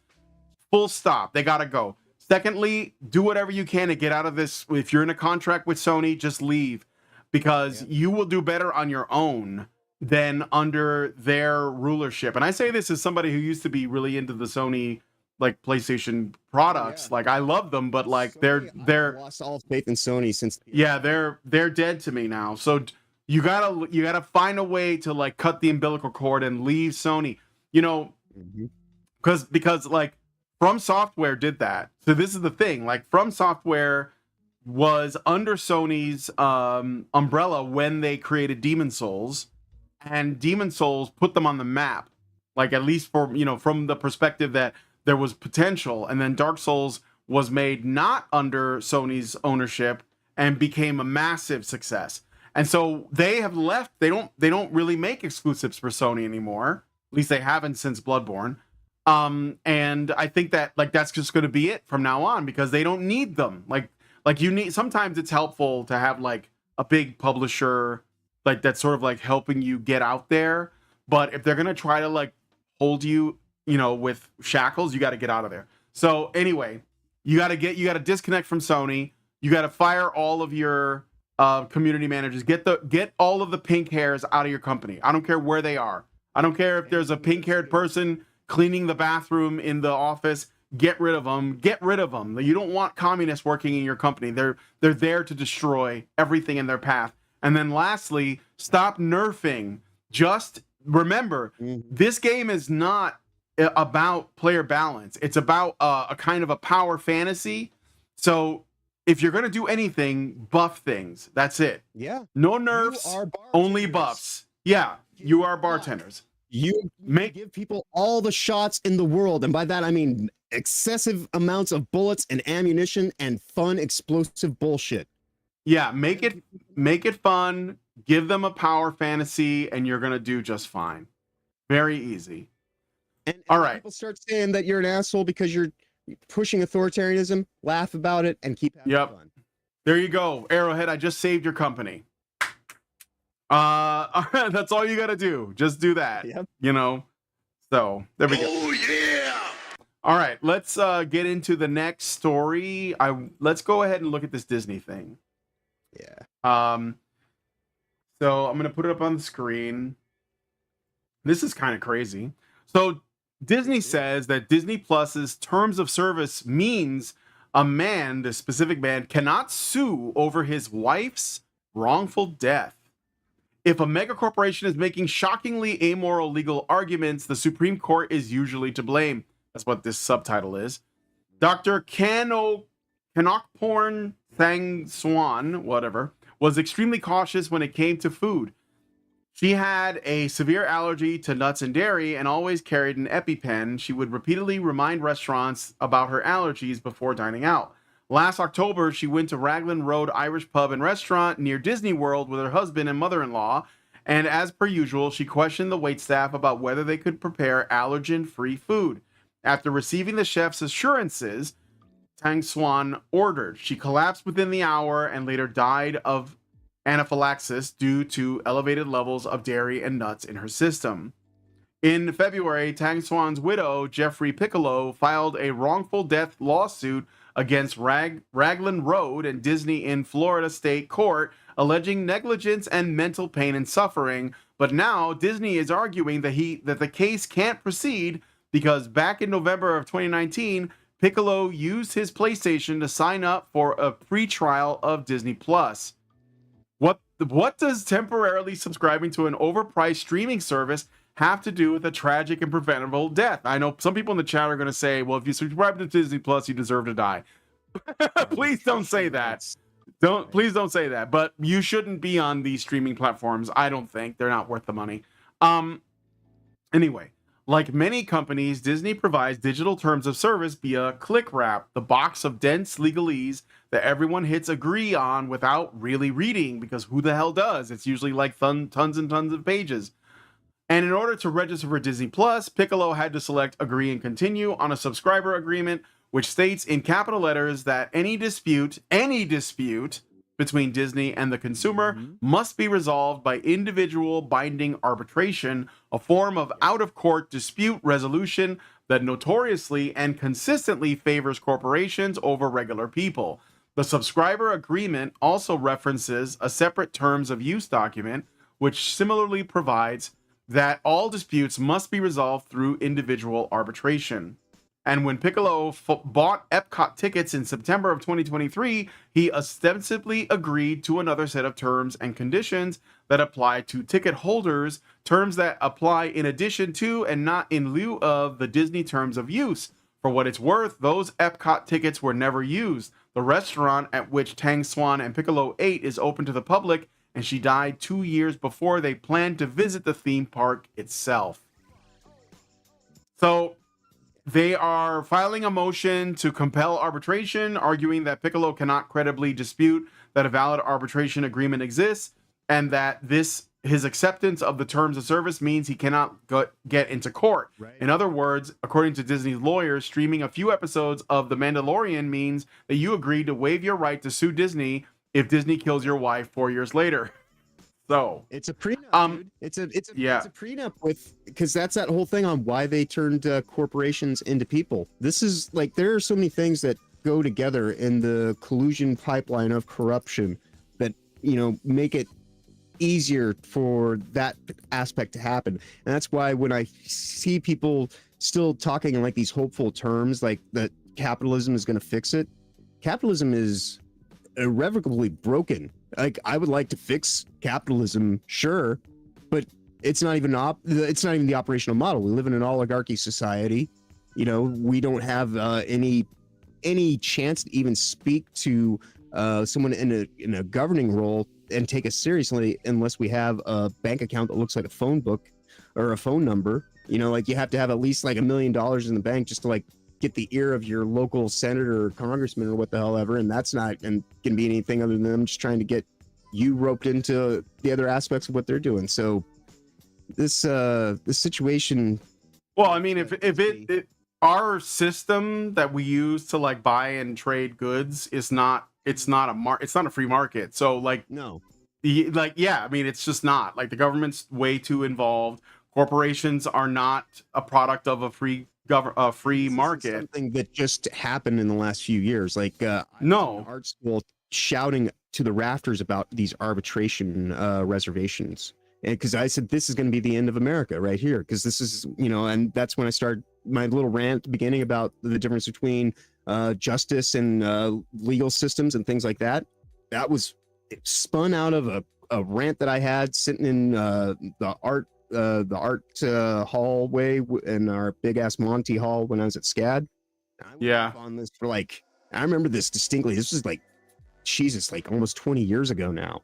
And that's how long this has been in the pipeline, like just getting to the point to where they're ready. And there's so much stuff happening this week, not just here domestically in America, but all around the world that pertains to censorship, being necessitated through, these terms of service enactments that people are falling into what they're calling safety and fairness doctrine policies. Mm-hmm. And those are there specifically to galvanize the strength of the corporation and reserve rights for them, because the safety and fairness that they are governing is the safety and fairness for a corporation to make money. And for a corporation to make money, you can't speak honestly about them, because that would reflect badly on the safety and fairness of their profit. That's the dark magic that's at play. And, it plays out in a lot of weird, sick ways, just like this. Because that's the whole reason of saying that we're going to make you beholden to the arbitration, is so that they could say, we are a person, we have to do this, and if we don't do this, then we're not abiding by our governing board and doing the best for our shareholders. So all this stuff constantly goes back to corporatist globalism and the bureaucracy that fuels it all. So, and that is not capitalism. So if there's anything that I ever get across to people, the world you live in is so far from a capitalistic society that you can't just fix this shit with money. You have to grow a garden. You have to find ways to get completely avoidant of the system itself as much as you possibly can. And I know it's impossible to do it completely. Like, us to just have this conversation, we have to use a whole bunch of systems. We're being monitored and all this kind of fuckery. But as long as you actually still retain your independence and your freedom and your liberty, and you're actually a patriotic American, that's the thing that it's about. And that's what they don't want. They don't want people that can rough it and just kind of like take the slings and arrows and pick their ass back up again and just go on with life, Yeah. So, but that's what we need right now. It's not going to be fixed with money, Yeah. Well, first it's going to be, the first step is communicating. So that's what we are doing here, is sharing these ideas and making people aware of them, and then they can act on that in whatever way they feel is fit. Appropriate. Yep. Yeah. So anyway, Disney might have killed a lady, and the guy is not able to sue them. So there is that. All right, let's move on to the next story. Let us know what you guys think about that one in the comments. So we got this story from, what is this? PC Gamer. Mm-hmm. Also, I had this in, this is archived because fuck them. Valve issues new rules outlawing links in Steam page descriptions, hopefully bringing an end to the plague of demos pretending that they're prologue games. Yeah, that sounds like some spin. Go ahead. Yeah. All right. Well, let's find out. I don't know what this one is about. So, fresh from Valve HQ, Steam just released some new rules for what developers can and can't include in the description sections of their game store pages. The new guidelines, which Valve will start enforcing in early September, are intended to cut down on a recent trend of store pages bloating their descriptions with links to other games and websites. They don't want you going off site. They want you to stay on Steam's network. They want you to stay. Yeah. From September onwards, developers will no longer be able to put links to other websites or Steam game listings in most of a store page's description sections. Additionally, it'll be off limits for any embedded images to mimic parts of the Steam UI. No more jaunty gifs of a cursor clicking the wish list button. I mean, I guess I won't miss that. In a Steamworks blog post laying out the rule changes, Valve said it's, quote, been seeing more and more pages that are effectively advertisements for other store pages on Steam. As a result, it can be confusing for users who visit a game store page to learn more about it and find that they have to sift through links and banners for the publisher's other products. If you have related products, Valve said, you can set up bundles, franchises, or developer homepages. Let's see. I think within the network. This, like yeah, I said, within the this is all network. about just keeping you on Steam, and I even like Steam, but I'm gonna call out shit where it's where it's happening. It's all, and this is bullshit. This is censorship. This is more of the just these are our terms of service. You're gonna have to go along with it. We don't want you to make links that could show people other stuff that could broaden their horizons. No, everything has to be right here inside Steam's own little walled off garden. I mean, and that's the reason that we should grow our gardens, is because all these corporations have grown gardens and then they put walls around them, and now we all live in fucking hedge mazes. Like we're like going after a minotaur or some shit. Mm-hmm. So, grab a thread, everybody. Get your clue. Steam wants to remain a monopoly. Yeah, that's what it sounds like. Or at least they want to like I mean, I'm hoping that we get to a point where people can actually own their products anyway. So, EA, Epic, how many different GOG, like there's a lot of game stores. Which ones do you guys think are the best? Which ones do you think are the ones that are going to have the most respect for your property? Steam is certainly the biggest. And I mean, that makes it appealing, but and for the and the actual backup, physical backups that I can make and not have to be beholden to the system. But right. Still, even if you do that nowadays, games have login installers. So you have to go through like you want to play Cyberpunk, you don't just go through into Steam Deck or into Steam. Your Steam goes into CDPR's launch page, and then now you're getting authorized and verified through that system. So it's all just all these different checks and cattle gates, and like I was saying last time, we thought we beat NFTs. No, NFTs have just gone stealth, and now everything's just going to cost a hell of a lot more, and you're not going to have access to it unless you come correct with all the money. They were going to nickel and dime us quite literally and let us build every step of the way.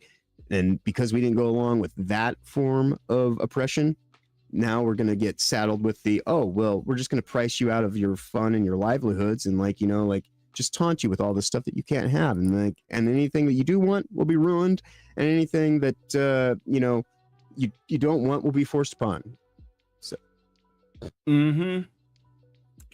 well, let us know what you guys think about that one in the comments. I hope to see what your thoughts are, and we're going to get into the next thing. So this is story from CNBC. FTC bans fake online reviews.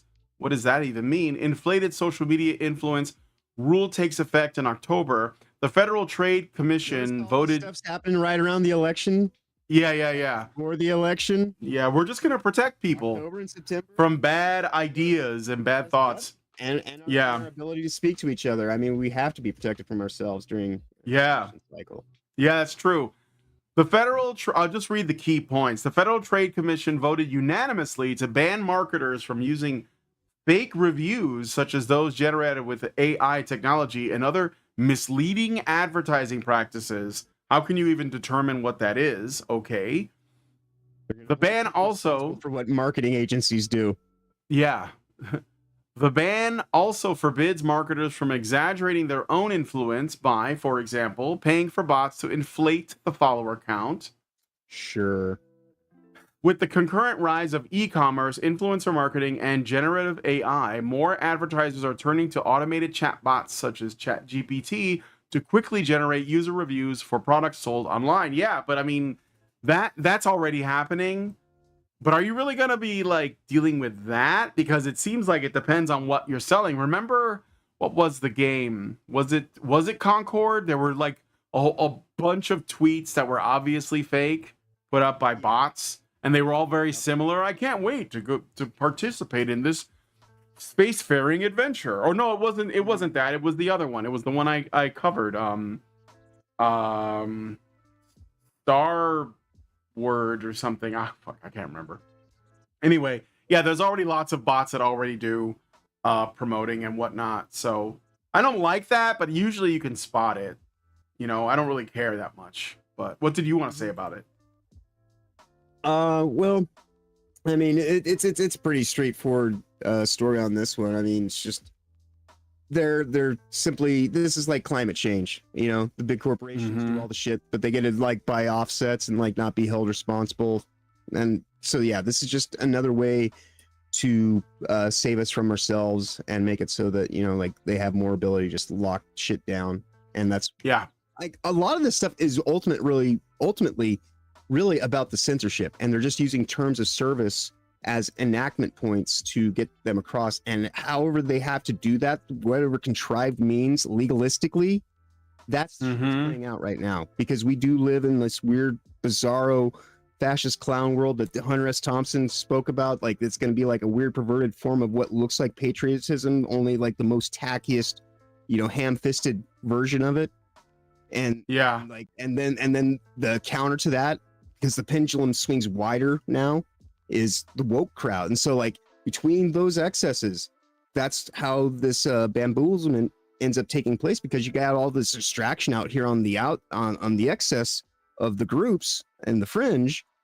And so all the money in the middle that's getting, you know, corrupted. And, you know, every time, when people have to remember, every time you go to the bank and put money in the bank gets 10 times that amount of money. So, I mean, we're in a constant state of demonetization. You know, it only gets worse all the time. And that's for sure. When we were talking on Thursday, we were saying, well, it's not as though they have an endless supply of money. It's like, well, actually, they kind of do, because money is superfluously created every time you put money down. That's what reservational banking is all about. We operate on 10% of physical represents 90, like the 90% is virtual. It's just data points, and they just change throughout the day. So that's why I laugh when people say, you know, yes, printing more money does make it worse, but putting money in the bank makes it even worse. You know? Yeah. So. Yeah, for sure. Oh, and the game, it's some people are saying it's Starfield. It might be, but I was thinking about Homeworld 3. That was the game I was thinking of, because Homeworld 3 was the one that I made a video about, calling out, because some people had informed me about what was going on with that release. And so I made a video about it. And I remember when I did, nobody else had made one yet, or at least not many people had. And people were in my comments saying, can you prove this with data source? But like, yeah, so it's been confirmed to being woke trash, and they were using AI to try to market the game. So I was thinking about Homeworld, but if it's true of Starfield, I'm not surprised by that either. All right, but anyway, so let us know what you guys think about this in the comments. I think that you basically covered what I might have said anyway, so I don't really have anything to add to that. So, all right, game report on that one. Yeah, so in observation of the birthday of Gamergate, which is 10 years old now, which is why I'm wearing a party hat. Woo! Let me get some confetti going again. Yeah, all right. Confetti. Celebration! Excellent! All right. Yeah. So in celebration of that, we have a new Gamers Are Dead article that has popped up. Hey, Mama Badger, I'm sorry. Mama Badger says, popping in to drop a like. Thank you. Appreciate that. All right. Homeworld 3. Yes, that's right, Robert Johnson. That was what I was thinking of. But apparently it was also Starfield, according to ArtForce. So appreciate the comments. All right. So, Gamergate's aggrieved men still haunt the internet. 10 years ago, much of the frustration gamers were expressing came from anger over, I think they might be, They came from anger over no longer being the target audience. Now those feelings are everywhere, from fandom to politics. 10 years ago, a flood of gamers attacked developer Zoe Quinn and Brianna Wu and media critic Anita Sarkeesian. Attacked. More like, Yes. okay, first of all, Zoe Quinn, like when we learned what was going on, that there was like shady shit happening, people, yeah, body counts. People were asking questions, and when they asked questions, all of the dudes in the gamosphere, the journosphere, attacked gamers because we were questioning Zoe Quinn. Anita Sarkeesian was rightfully being criticized for her intersectional gay race communist bullshit videos that she was making when she clearly didn't even like video games or play them. So people were just responding to her. That's not attacking. You guys are ridiculous. And Brianna Wu inserted herself into shit. Nobody gives a shit about her. So she's still inserting herself into shit. Like nobody cares, you know, Mr. Flint. Brianna Wu anymore. She's No. like some trans. Weirdo. Really? No, Brianna Wu was always a trans weirdo. As far as long, yeah. I think, but she goes by a different name now, though. Like, Really?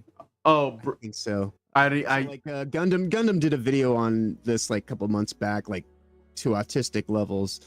And I think there was something in there, but also like one of my good friends from college actually had to clean up the Zoe Quinn mess when she fled to Japan, which we should have him on the show one of these days. Oh, in absolutely. the near future. I'm looking forward to getting guests on. Somebody said they're gonna try and get let me look here, because I want to bring Mentis Wave back on. I want to talk about the downstream effects of Gamergate to essentially where we are now with COVID and Trump and everything, because I think that there is some connective thread there, as much as you guys might want to deny that.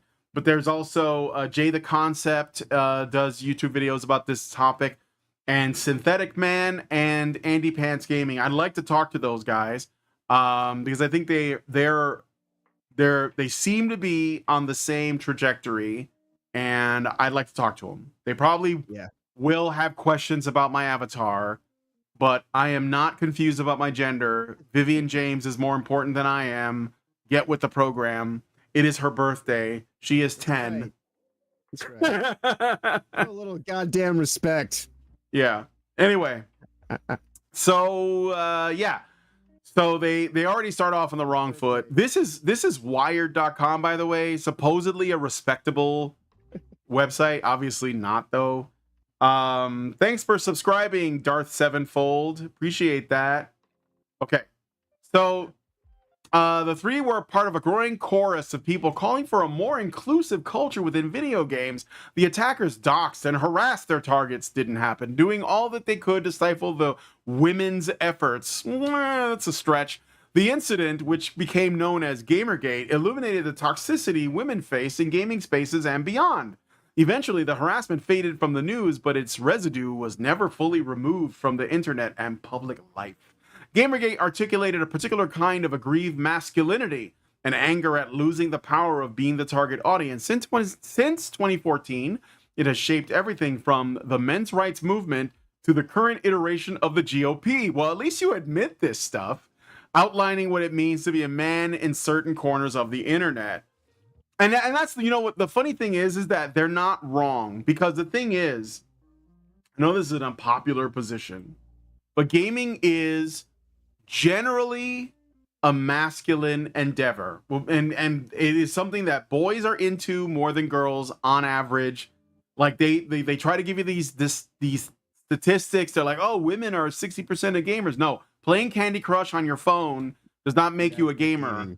No, and look, it's not a judgment. It's not a competition. I'm not saying I'm a better person than you, but I'm saying this is not like the, I don't know, like a different. They're not gamers. Cat ladies are not gamers. Yeah, iPad children are not. Yes, exactly.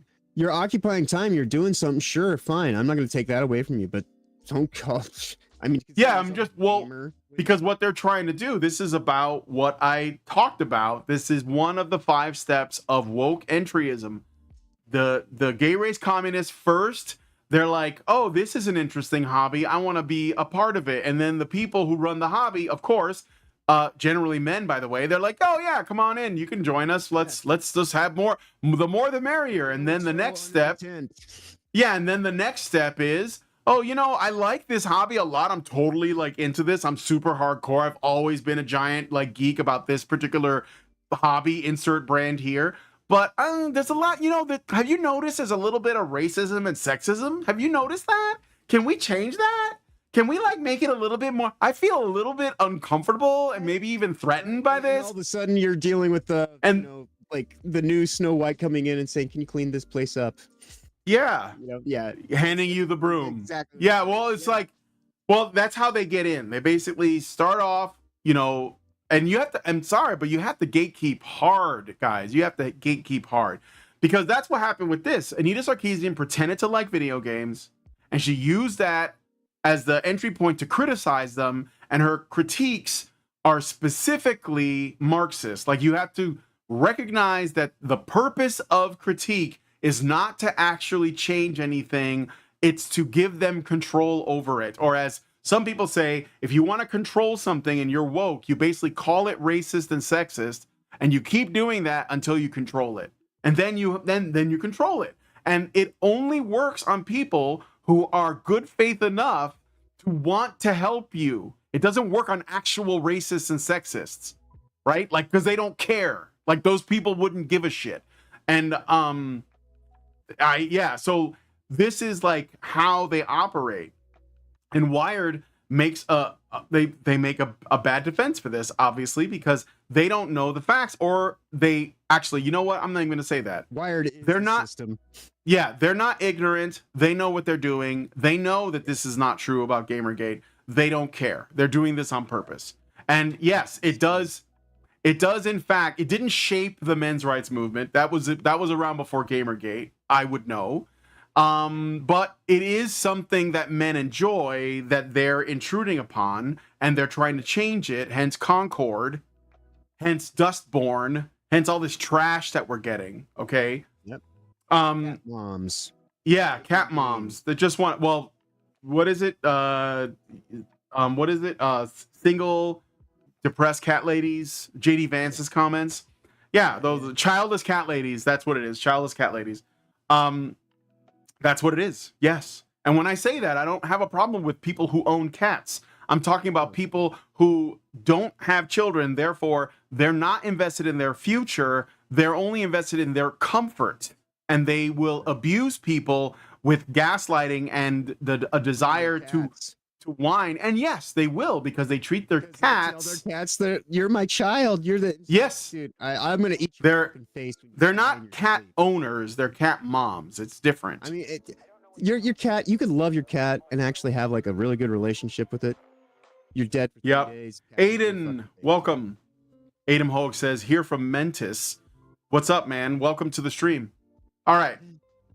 So anyway, as I was saying, so yeah, and did it shape the current iteration of the GOP? I think so. we got Trump elected. I feel like that's what I think that Gamergate did lead to Trump. Honest to God, it did. Like, we memed it into existence. You know why? Because these people, these gay race communists, these global homo people, they were accusing gamers of being racist and sexist and, you know, and homophobic and all this other shit. And they were doing it for years. And then they started doing the same thing to Trump. And the gamers were like, well, that's weird. He's one of us now.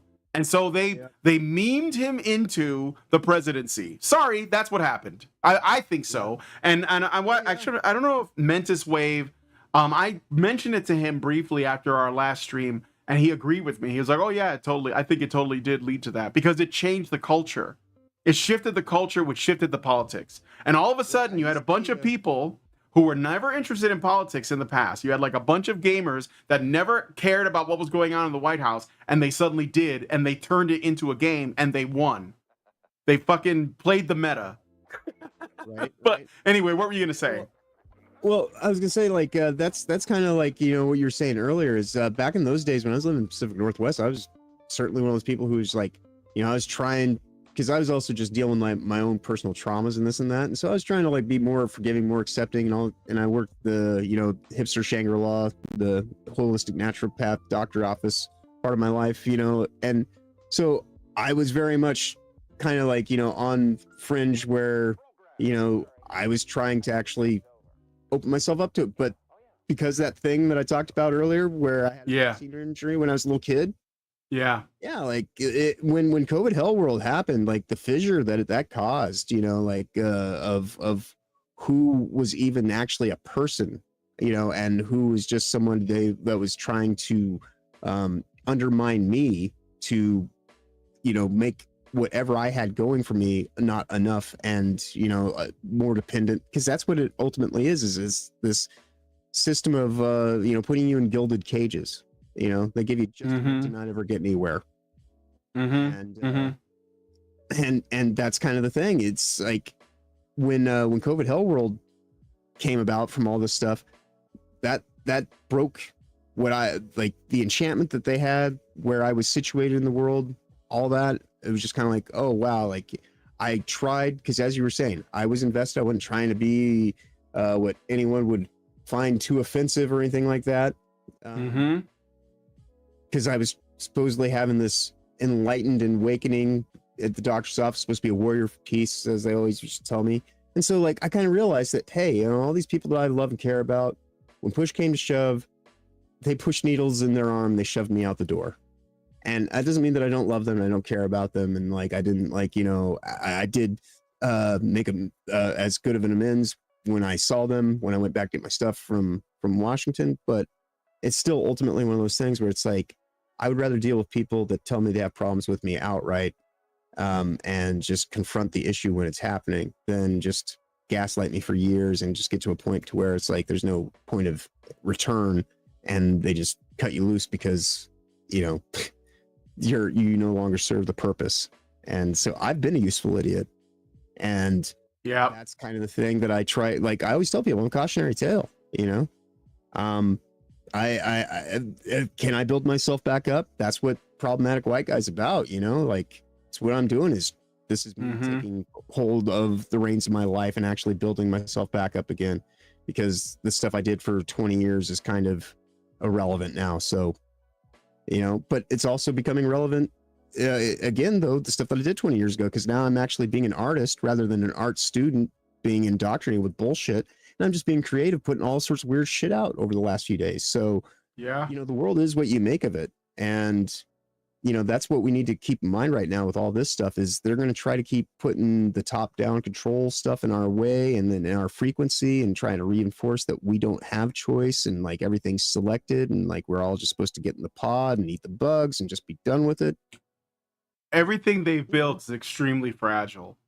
It really is. It's a house of cards, and I think this is why they're acting this way. Like you can tell that they're losing it because of their like constant they're desperate, dude. They're losing it. Like dudes are waking up all over, and the internet is actually like the primary reason for it, in my opinion. So it's like it is the internet entirely to create the digital dark age. Yeah, it's totally like that. They can't do the digital dark age and have control over us. So they are in this weird, like they're caught in a paradox. They have to have the lights turned on so that they can have us all drilled down. But if they have us have the lights on, we will always find people who will do open source networking and this and that. There will always be a resistance, a rebellion. There will always be pathways of communication that are meant to be, that stay private. Yep. And that's because no matter what these globalists want to do in terms of taking over the entirety of the world, there are still true patriotic Americans that are going to be just that. I mean, this nation was, like it was made by people that were considered terrorists. Yep. So, absolutely. That's the thing. The heroes sometimes are the villains.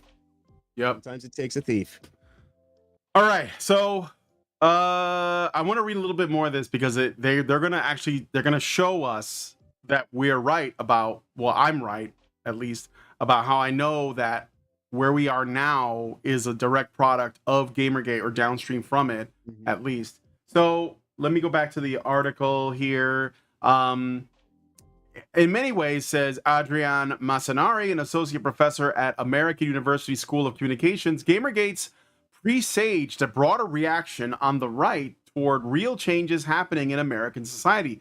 Former Donald Trump advisor Steve Bannon latched onto it in 2015, harnessing the power of committed online fandoms to bolster Trump's campaign. I don't think that it was obviously not only him, like Milo Yiannopoulos, but even like people who were just in Gamergate. I never watched Steve Bannon, so I'm just explaining that he wasn't unnecessary. These people are always trying to say so and so cult of personality. You know, these people are attached to this guy. They didn't think for themselves. They were being dragged in. It's like no. We all understood something was wrong, and this woke shit was like everywhere, and now we're still talking about it. So like that it's not going away because we know that we're like over the target. That's why we're getting so much flack. So anyway, former Donald Trump advisor Steve Bannon latched onto this in 2015, harnessing the power of committed online fandoms to bolster Trump's campaign. Within the community, Gamergate seemingly bifurcated men into distinct camps. Men who came to Sarkeesian's defense, for example, were dubbed white knights and simps. Yeah, because they are. Meanwhile, the people doing the harassing, the people who were criticizing, saw themselves as trying to protect the space from the outside influences of social justice warriors who threatened to take away the elements that they felt made games fun. Yes, all of this is true. Yes, they did. They are. Look at the state of the AAA gaming industry right now. It is like in free fall, okay? Like this is 100%. See, like 10 years ago when Gamergate was going on, we only had to deal with feminists, because they're all feminists.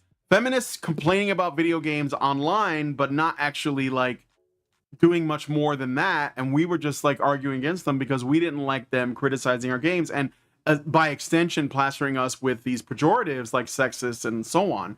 Now those people work in the industry and they're making the games and they're making calls. Like Anita Sarkeesian got a room at, I think it's Facebook or Google headquarters named after her. Like Neil Druckmann, you know, who made The Last of Us Part 2 and worked on Uncharted 4, he stood in front of an audience and said that she is the reason why like he makes the games the way he does. And I know he's not the only one. I know it's like across the board, especially in the AAA. You know how I know it's in the AAA?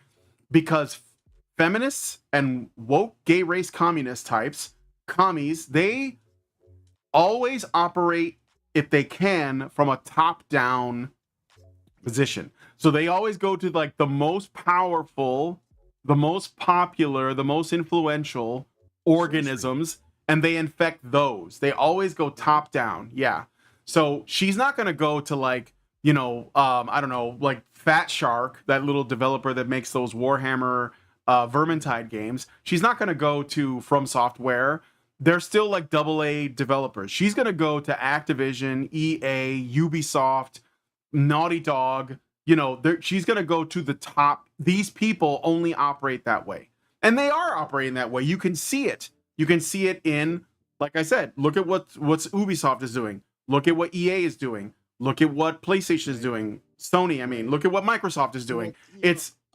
Go ahead. If I can, like, one of the weird things about Gamergate, the first part, and I think what we're actually seeing is quite clearly the outgrowth, the identity crisis that's happening, and by that I do mean this transhumanist agenda. That's also one of the other things that grows out of Gamergate, because look at all the people that were involved with it now that were gone through Gamergate 2, and it's just this stupid gender bent fucking reboot that nobody asked for, wanted, or needed, and yet here it is, and all the main characters are back but different, and not in a good way. And what are you talking about? Gamergate 2? Gamergate, like what we've gone through for the last 6 months, 8 months or so, like like all the stuff that's kind of just thrown out of it, like Gamergate, like all the HR departments that turned into third-party consulting firms and all this kind of stuff. Yeah, Sweet Baby Inc. and all that. Yeah. Yeah. Gamergate has been a building block to get to where they could do all this stuff and have it be about this transhumanist agenda, because ultimately they want to eliminate all humanity. It's not just, men or women, it's both. And the easiest way to do that is to get everybody gender confused and all this kind of silly fuckery. And, start making it impossible for people to go through their lives without thinking about, I don't know what the word cis means, and I'm happy that I don't. I'm never. You shouldn't. Look it up. You shouldn't use it. No. It's not even a real word.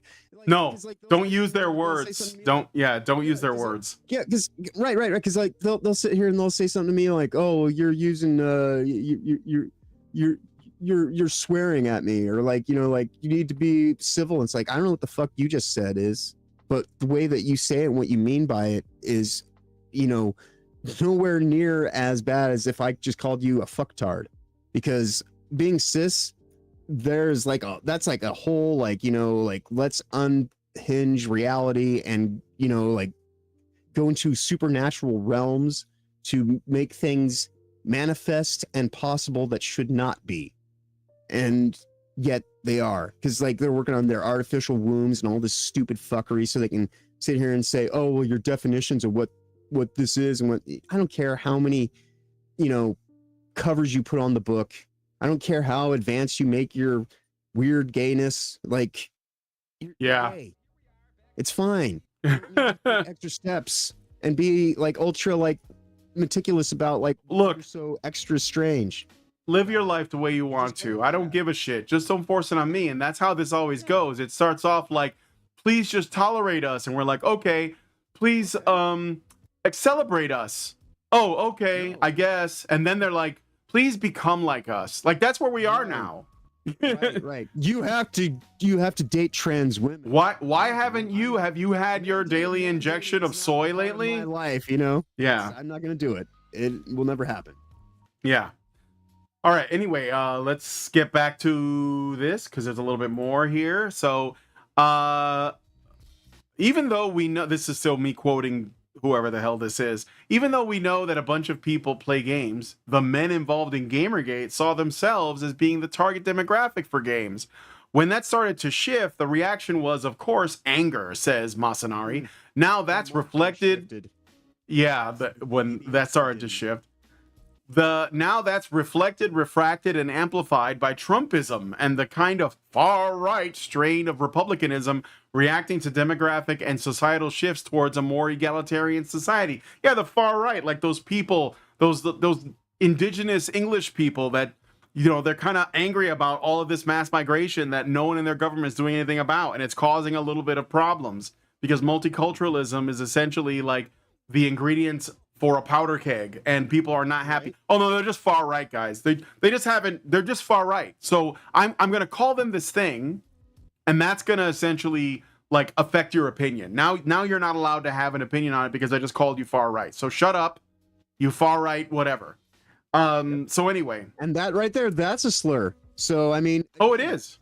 It is 100%.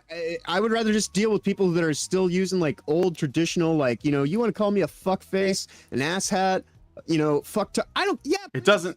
Yeah, it doesn't have the same amount of power though. I'm gonna go and get stupefied by some fucking college professor and learn some word that didn't exist 30 fucking years ago, so I can come back and call you that, dude. Yeah. You got way more. Just tell me you hate me, please. Yep. Yeah. Just come at me straight. Well, is there? Yeah. All right. There's a little bit more. No, it's okay.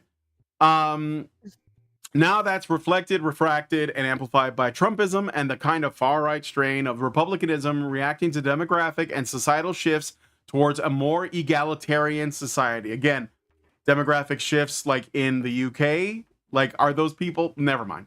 They're telling you what they're doing. And they think they still believe themselves to be better people for it. This same kind of anger and resistance can be seen now in figures like J.D. Vance and Elon Musk, who both decry wokeism and they put it in quotes like it's not real, in politics and culture broadly. In interviews, Musk has said that he was motivated to purchase X formerly Twitter, to fight the woke mind virus. Yes, that's real. That he says is destroying The civilization. real irony about that, though, is not even 2 paragraphs before that, she was saying Trumpsters and all that kind of fuckery. Yeah. And then woke is Far right. Just, hey, you know what? I'll call it equally. You know, like, I can actually say that objectively there are zealots on all ends of the issue, and they make it worse for everybody who's just trying to, like, just be people. Yep. You know? And I can own up to that. I'm not sitting here fucking trying to put things in quotations and qualifiers. No, there's fuckery all around us. Oh, of course. Goodness, too. Sure, but these people are generally nihilistic. Like I'll go into it later, but yeah, I mean not today, because we gotta finish this up. But okay, so let's finish here. The Heritage Foundation's political roadmap, Project 2025, repeatedly mentions woke progressivism as a threat that must be eliminated, particularly by doing away with diversity, equity, and inclusion initiatives in government spaces.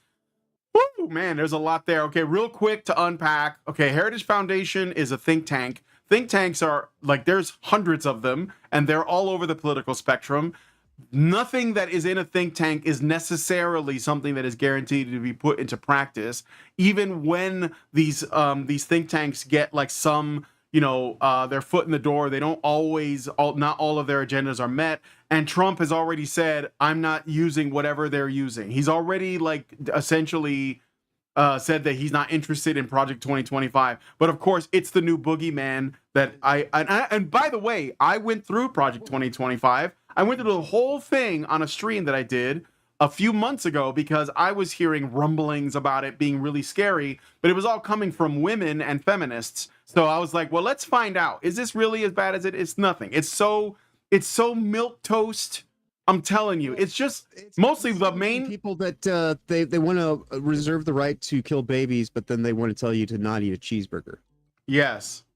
And as far as destroying DEI is concerned, yes, that's got to go. Yes. Yeah. It's got a DIE. Right. Indeed. Yeah. Al Malone says, wasn't Project 2025 exposed as a Chinese psyop? No, I don't. I think it's real, but the thing is, look at the document yourself. I went through the whole thing. I not only did I read through Project 2025, I went to every single person that was associated with it to find out what they believed. And I'm telling you, it's nothing. It's a nothing burger. And the only other takeaway that could even exist from it is it's deep state shit. You can't do anything about deep shit. It's deep state shit because deep state shit's uniparty shit. Because that's all about, you know, influence and money, you know, peddling and like all this kind of shit to just kind of like, you know, vie for the power and like, you know, and the distraction and all that stuff. That's what that is. And that doesn't have a political aspect to it. That just has kind of like a, I don't know, with a possession, a demonic possession, I guess is like the best thing I could really honestly say. Yeah, perhaps. All right.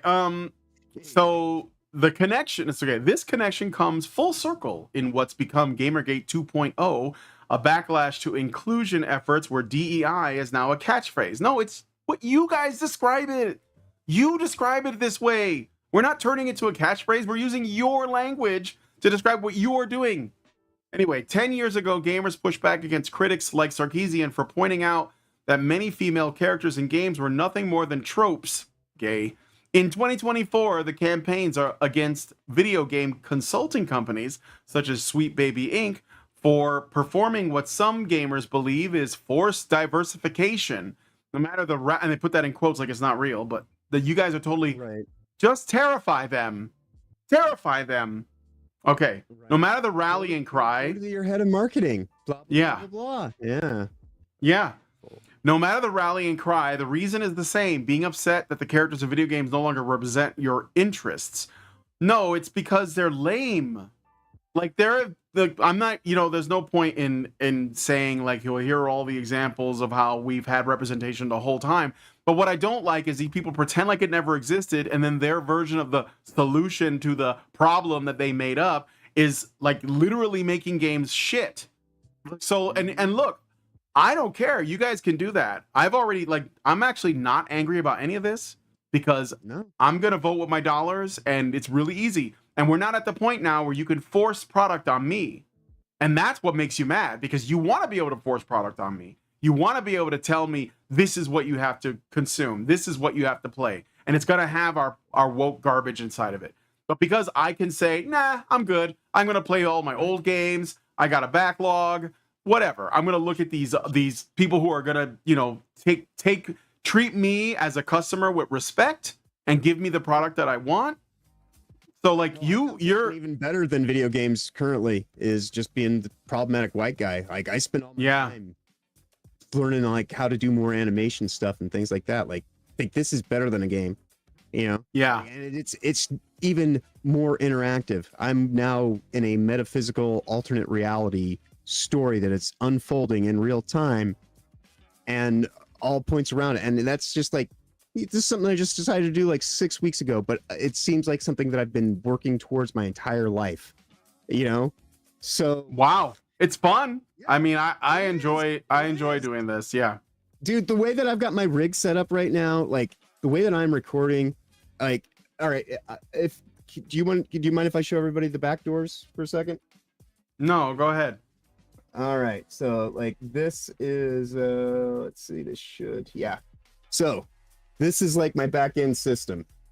You know, this is what it's like to do this show. And so like you see me on this cell phone cam screen driving all this other stuff. And then like everything else, I've got like bot listeners. I got like weird, crazy shit built in. I have modified my OBS to the point of insanity to where, you know, like I can, you know, like the things I've got this doing, I've got a built-in Stream Deck embedded in my OBS itself physically, and you know, like I can take notes about things that I'm doing. I can actually just keep track of all my stuff, my stat levels, because I have to keep the stream. I have to keep my percentage under 20% to have optimal streaming. If I go up to like 30, it'll chunk the stream and there'll be too much feedback and everything like that, so I won't actually be able to even do anything. So that's, you know, that's kind of the interesting aspect though, is like I spend 80 hours a week right now just sitting behind this table just doing stuff, and it is just most impressive in my imagination, and it's great, you know? So and so that's where it's like you can't get me, like you were saying, I'm not going to invest in any of these shitty games. You're really going to have to try hard to like I mean, do any of this stuff at this point. Yeah, just don't be a consumer and you'll be okay. Just don't be a culture junkie and you'll be okay. Just be discerning, that's all. And like there's so much we already have. We're so spoiled. We can really just pick and choose. But these people don't want us to have that freedom. That's why they're making this content, and they're angry because we're not fazed by this. All of this is just like childish tantrums in like the toy section of a Target, and I'm not paying attention. So I'll finish this one bit here, and then we'll move on to the final thing. I wanna look at this game trailer. Yeah, some gifts. Some good stuff. Some good stuff. So let's see. While the politics of masculine grievance aren't exactly new, says Patrick Raphael, professor of sociology. Oh my God. At Tulane University, the mainstreaming of it is. Although Gamergate came out of a relatively niche subculture, its elements can now be found in influencers like Andrew Tate, who have popularized these very simplistic, archetypal, stereotypical extremes of masculinity, says Debbie Ging, professor of digital media and gender at Dublin City University. A new era of podcasting, coupled with a rise in short-term video platforms like TikTok, which are heavily algorithm-driven, have been significant drivers of this form of rhetoric. So there is more to this article, but I think you see it's the same stuff that they've always done, the same tune. They never really change. It's like, let's first say, here are the women who are victimized by this. And they'll do this with anything. It doesn't have to be about Gamergate. It could be anything. They did this with Captain Marvel. They did this with, you know, Doctor Who. They do that no matter what it is. They have the same script that they go by. And it's basically, here are the people harmed by this. Here are the men that are responsible. Here's why they're responsible. And let me drop a bunch of names of people that you're really, really supposed to hate and associated with those men. That's why they said Donald Trump, JD Vance, Elon Musk, and Andrew Tate. It's purely about, and Steve Bannon, it's purely about negative association, and you're supposed to have a feeling about it. You're supposed to hate this, and that's what they want. And that's it's always the same. It's always the same, and you have to just ignore it. And in fact, this is why I think that you have to defend the people they're trying to associate you with. You have to look into it and say, I don't think Steve Bannon was a bad guy. I think Andrew Tate was right when he said this thing. I like Donald Trump. I like not having no new global wars. Why do you guys like war? I don't like war. We didn't have any wars. I'm okay with that. Like you have to basically just say, these people you're trying to associate me with, they're not bad people. Elon Musk did more for the environment than anybody else combined. And now you hate him. So this is, I mean, it's not hard. And that's just like, it's the same tactic. You know, it's the same tactic. So it never changes. Yeah, it never changes. It's very predictable. So with that said, we're gonna look at one more thing. And John, you want to give us a little bit of backstory for this? I don't know if like what was it? I think it was Tuesday, Wednesday morning. It's I think it was Wednesday.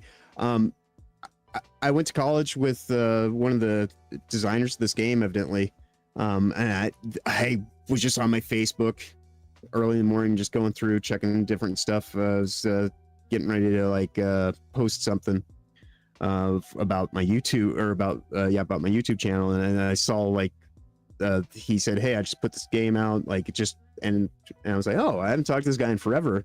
It's an indie game. Let me see what this is, because immediately like I saw this image and it was just like, it's kind of like Judge Dredd. And then I watched it, and it is like the most amazing, awesome 2-3 minutes of visceral, just ass kicking. It's 1 minute straight, and it looks good. Yeah, it's a few times. So yeah, it's very promising. Yeah, 1 minute is full of. So we should watch that. And then I sent you a link so that we could possibly even enjoy a piece of cake to end the show. Oh, okay. Yeah, sure. All right. If you feel so inclined, but yeah. There's, All right. There's cake in the office. All right, we're gonna play this trailer. This is a game called Defect. Right now, it's already in Steam. Like, you can add it to the wish list if you're interested. So let's take a look. They called the city man's last resort, because everything on the outside would kill us. Like crabs in a barrel, fighting to get to the top. Pulled down by everyone else. By justice that only knows how to place its boot on your neck. By outlaws that couldn't care less if you lived or died. You want to know the way to survive? You fight. Fight like a starving dog. I'm Neil.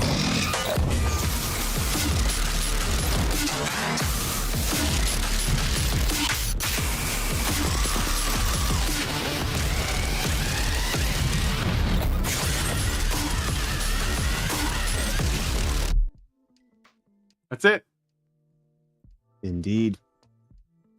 Yeah. It looks promising. It looks promising. Yeah. And that's the thing. It's like, it looks so promising that there would be so much hidden for it to not be something good. And that's why I'm just like, do you know, there's nothing about a release date or anything, right?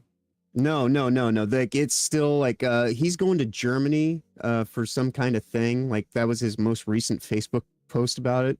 So I don't know, like, it's been like a decade since I've really even known the guy or talked to him. And just like I say, I am in my Facebook contacts, but when I first got involved with you, even just doing that interview months ago, what did we say? We're going to spend our time promoting the people that deserve promotion and doing the good work, and that's how we turn definitely things around. So yeah, for sure. That's what this is about. And I saw that, and I was like, I'm going to that day. Right now I have the only video on YouTube. I think there's a TikTok video that exists that somebody did, but I had the only video outside of game trailers and like those kind of sites that just are, I'm the only person who's done a review on it, at least in the first 24, 36 hours. I don't know. Like of the trailer? But yeah. And it was just my reaction to it is awesome though. So yeah, no, I like that it's got this. Beyond, I think Go I ahead. sent you an article that has some more information about it. It's like 4-on-4 squad based kind of combat and things like that. It sounds like it's got emergent gameplay where there will be like a certain person, like kill the leader kind of situation where like okay, of interest and stuff like that. Like you said, you're talking about like shifting dynamics. That's interesting. While you're playing. Yeah. Well, this guy, he's one of the people I used to talk to about like doing this kind of elasticity kind of game design that hinged on like making things more modular when you go in, and it would be a new experience each time. And that's kind of what I'm taking, because he is very like, I'm a big Death Clock fan, huge into Metalocalypse. And like I saw, and that was just I was taken back to like sitting in art school actually having a good time just like with the people there listening to like like hard rock ass music and playing death matches when we weren't working on our projects and shit. So yeah, like I say, I can't say that I know him beyond college days really, other than just like, but he seems to be having just reinforced exactly who he was, which is a guy who actually like makes really kick-ass games, and he's one of the senior developers in the title. So I'm hopeful for it. Could I be wrong? Possibly, but we'll know in due course. But thing looks so great right now that I'm not gonna sit here and throw shit at until it gives me a reason to, No, I mean it looks really, like I said, it looks really promising. I like the theme. One of the things that I've noticed is that people want to play games that have like they feel familiar. So I think one of the main reasons why Helldivers, for example, was an initial success was because people thought immediately this is Starship Troopers, and that was what they wanted. And it played like it, and it felt like it, right? And then they saw that like sprinkled throughout were a bunch of references to other things, Predator, Aliens, Terminator, etc. And so they got into it. But just so there was something familiar that made it attractive, that drew people in. And there's other like the RoboCop Rogue City game that enjoyed some success. I haven't.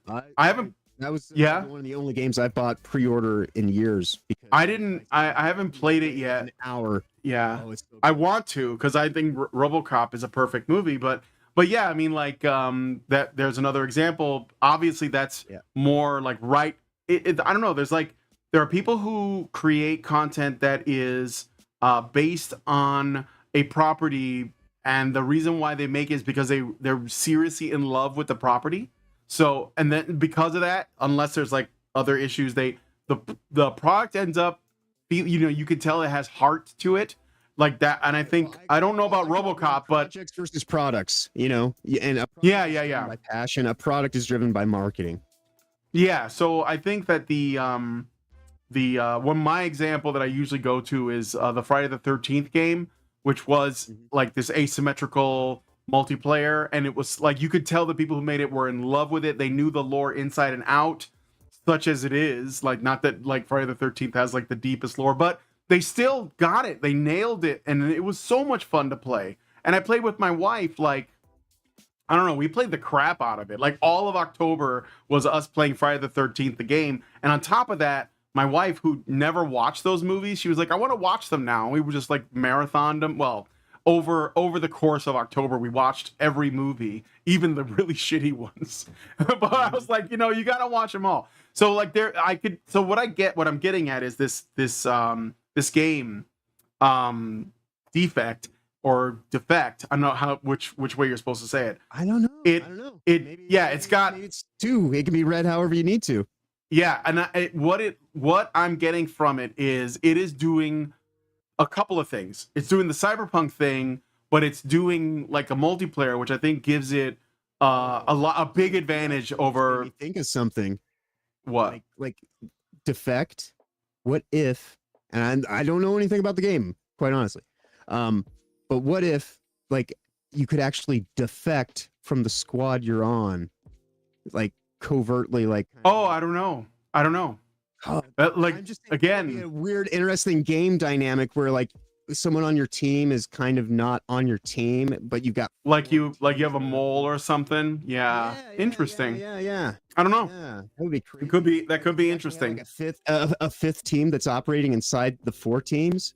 And so Yeah. it's actually like 3 groups of 4 groups versus 4 groups of 3 versus like 1 group of 4 that Puts has a sleeper agent in every group. That would be that would be a fucking awesome game actually. It puts like a element of Among Us in there, which is a huge game. But Right. yeah. So as a squad shooter, that would be crazy. right. Okay. So what was I? Yeah. So what I get from this trailer again is it's got obviously cyberpunk vibes, but more than that, it's got like Judge Dredd vibes, and I think that anybody who saw heavy Dredd vibes. Anyone who saw the Dredd movie, the Carl Urban one, not the Stallone one, you can see it. It's all over that. I mean, they're literally the environment that they're showing looks like it's right out of the movie, and it's probably because the people, it's totally mega city, and I think it's probably because I can tell you the guy that I went to school with, he did love that. Yeah, he loved Dredd. Yeah, you can see it's a good movie. You can see him all over this game, and that's why I feel good about this. Yeah. So anyway, that's what makes me interested because it looks like a work of passion, and it's also people like saying, "Oh, well, I don't have the license to this thing, but I'm gonna make it as close as I can without getting in trouble." Right? Yeah. So that's what I think. That's what the Helldivers was too, because they did make a Starship Troopers game after that, but no one's talking about it because again, that's product. Well, that's content. Actually making another Starship Troopers game, or they're going to. Yeah, they got Casper Van Diem to voice the trailer and all that. Yeah, but again, that has side tangent story. One of my good friends that I play cards with, play Red Dead with on Still Online. We just play poker. Has gone whitewater rafting with Johnny Rico in recent months. Oh, sweet, dude. So, yeah, dude. If your friend can get it, I'd love to talk to him on the show. That'd be fun. Just like shooting but just shoot the shit. Whatever. I'll chat with Casper Van Diem. 6 degrees of separation. Like Trent Reznor's like one of my biggest like idols in life. One of his friends growing up is the guy who's the drummer for the band currently, Ilian Rubin. And he's like just grew up with him and his brother for years. So it's like I feel it's kind of one of those things. It's like, wow, like I actually am like just a few steps away from but it's not going to happen. I'm not worried about it. But it's just kind of like the weird things in this world, the way that you find these strange connections and the serendipitous aspect of the conversation. Exactly. They all say it's a small world after all. So, I guess we should wrap it up. But you said you had like a little bit of music. It's old school. I mean, it might. I don't know. I think it was. I feel like where they would really flag you. Yeah, for sure. I think I might get flagged, but let's play some of it anyways. Yeah, you guys will know this song. Yeah. You can go find it easily online. Okay, so happy birthday, Gamergate. 10 years on, and looks like we got some cake.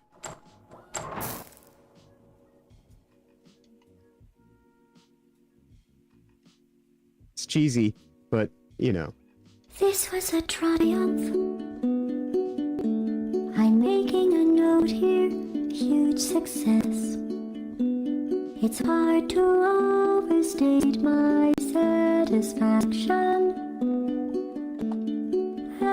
Science. If you guys want to pet JoJo, just put pet emojis in the chat, like your hand. Oh, he's hit his head behind my guitar. For the good of all of us, except the ones who are dead.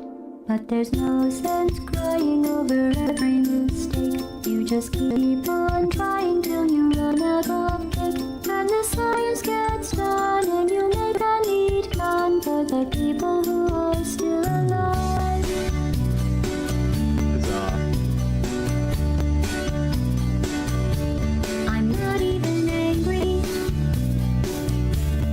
This is actually oddly appropriate song for what is going on. Yeah. And that's why I was like, I'm gonna do it. I mean, it's cheesy and silly, but appropriate for the day. I'm trying to For a be variety of reasons. Yeah. and do everything Well, to before Valve shuts my channel down for playing their song, Right. I'm gonna stop it there. Yeah. We want to show you like that we care. We like. Yeah. But the cake is a lie. For Vivian. Happy birthday, Vivian.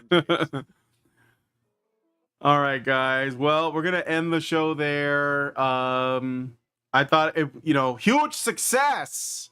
Very nice. Indeed.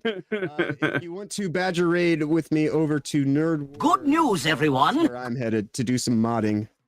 Yes. Hour or so. So yes. All right. Sounds good. Yes, we. Nice. Thank you, Joseph. So we're gonna end the show there. Thanks, guys, for coming on. If you guys like this video, please hit like, subscribe. If you're not already subscribed, hit the bell for notifications. Leave us a comment. Let us know what you guys think about what we discussed on the show today. Give Vivian a happy birthday message in the comments. I'd appreciate that. And thank you, John, for joining me on today's show. Long live Vivian. With the glass ceiling broken, all the oppressed groups shall prosper, especially the most oppressed group of all, gamers. I want people in the industry to be a little bit louder about people being mean to other people. And maybe say it's not a good thing. Yeah. Maybe say we don't want you around if you're going to be a cunt Yeah. and hateful. And that the games industry is diverse naturally. Not because anyone's making them be diverse. Because the world is diverse, you stupid motherfucker. And if you have a problem with that, come fight me. Physically. Bitch. Has anyone taken you up on that yet? No, because they're all pussies. Yep. Down here, salt is a way of life. Obviously, the environment down here is all salt. The ceiling's salt, the floor is salt, the walls are salt, and to an extent, the air is salt. And you breathe that in, and you can constantly taste the salt.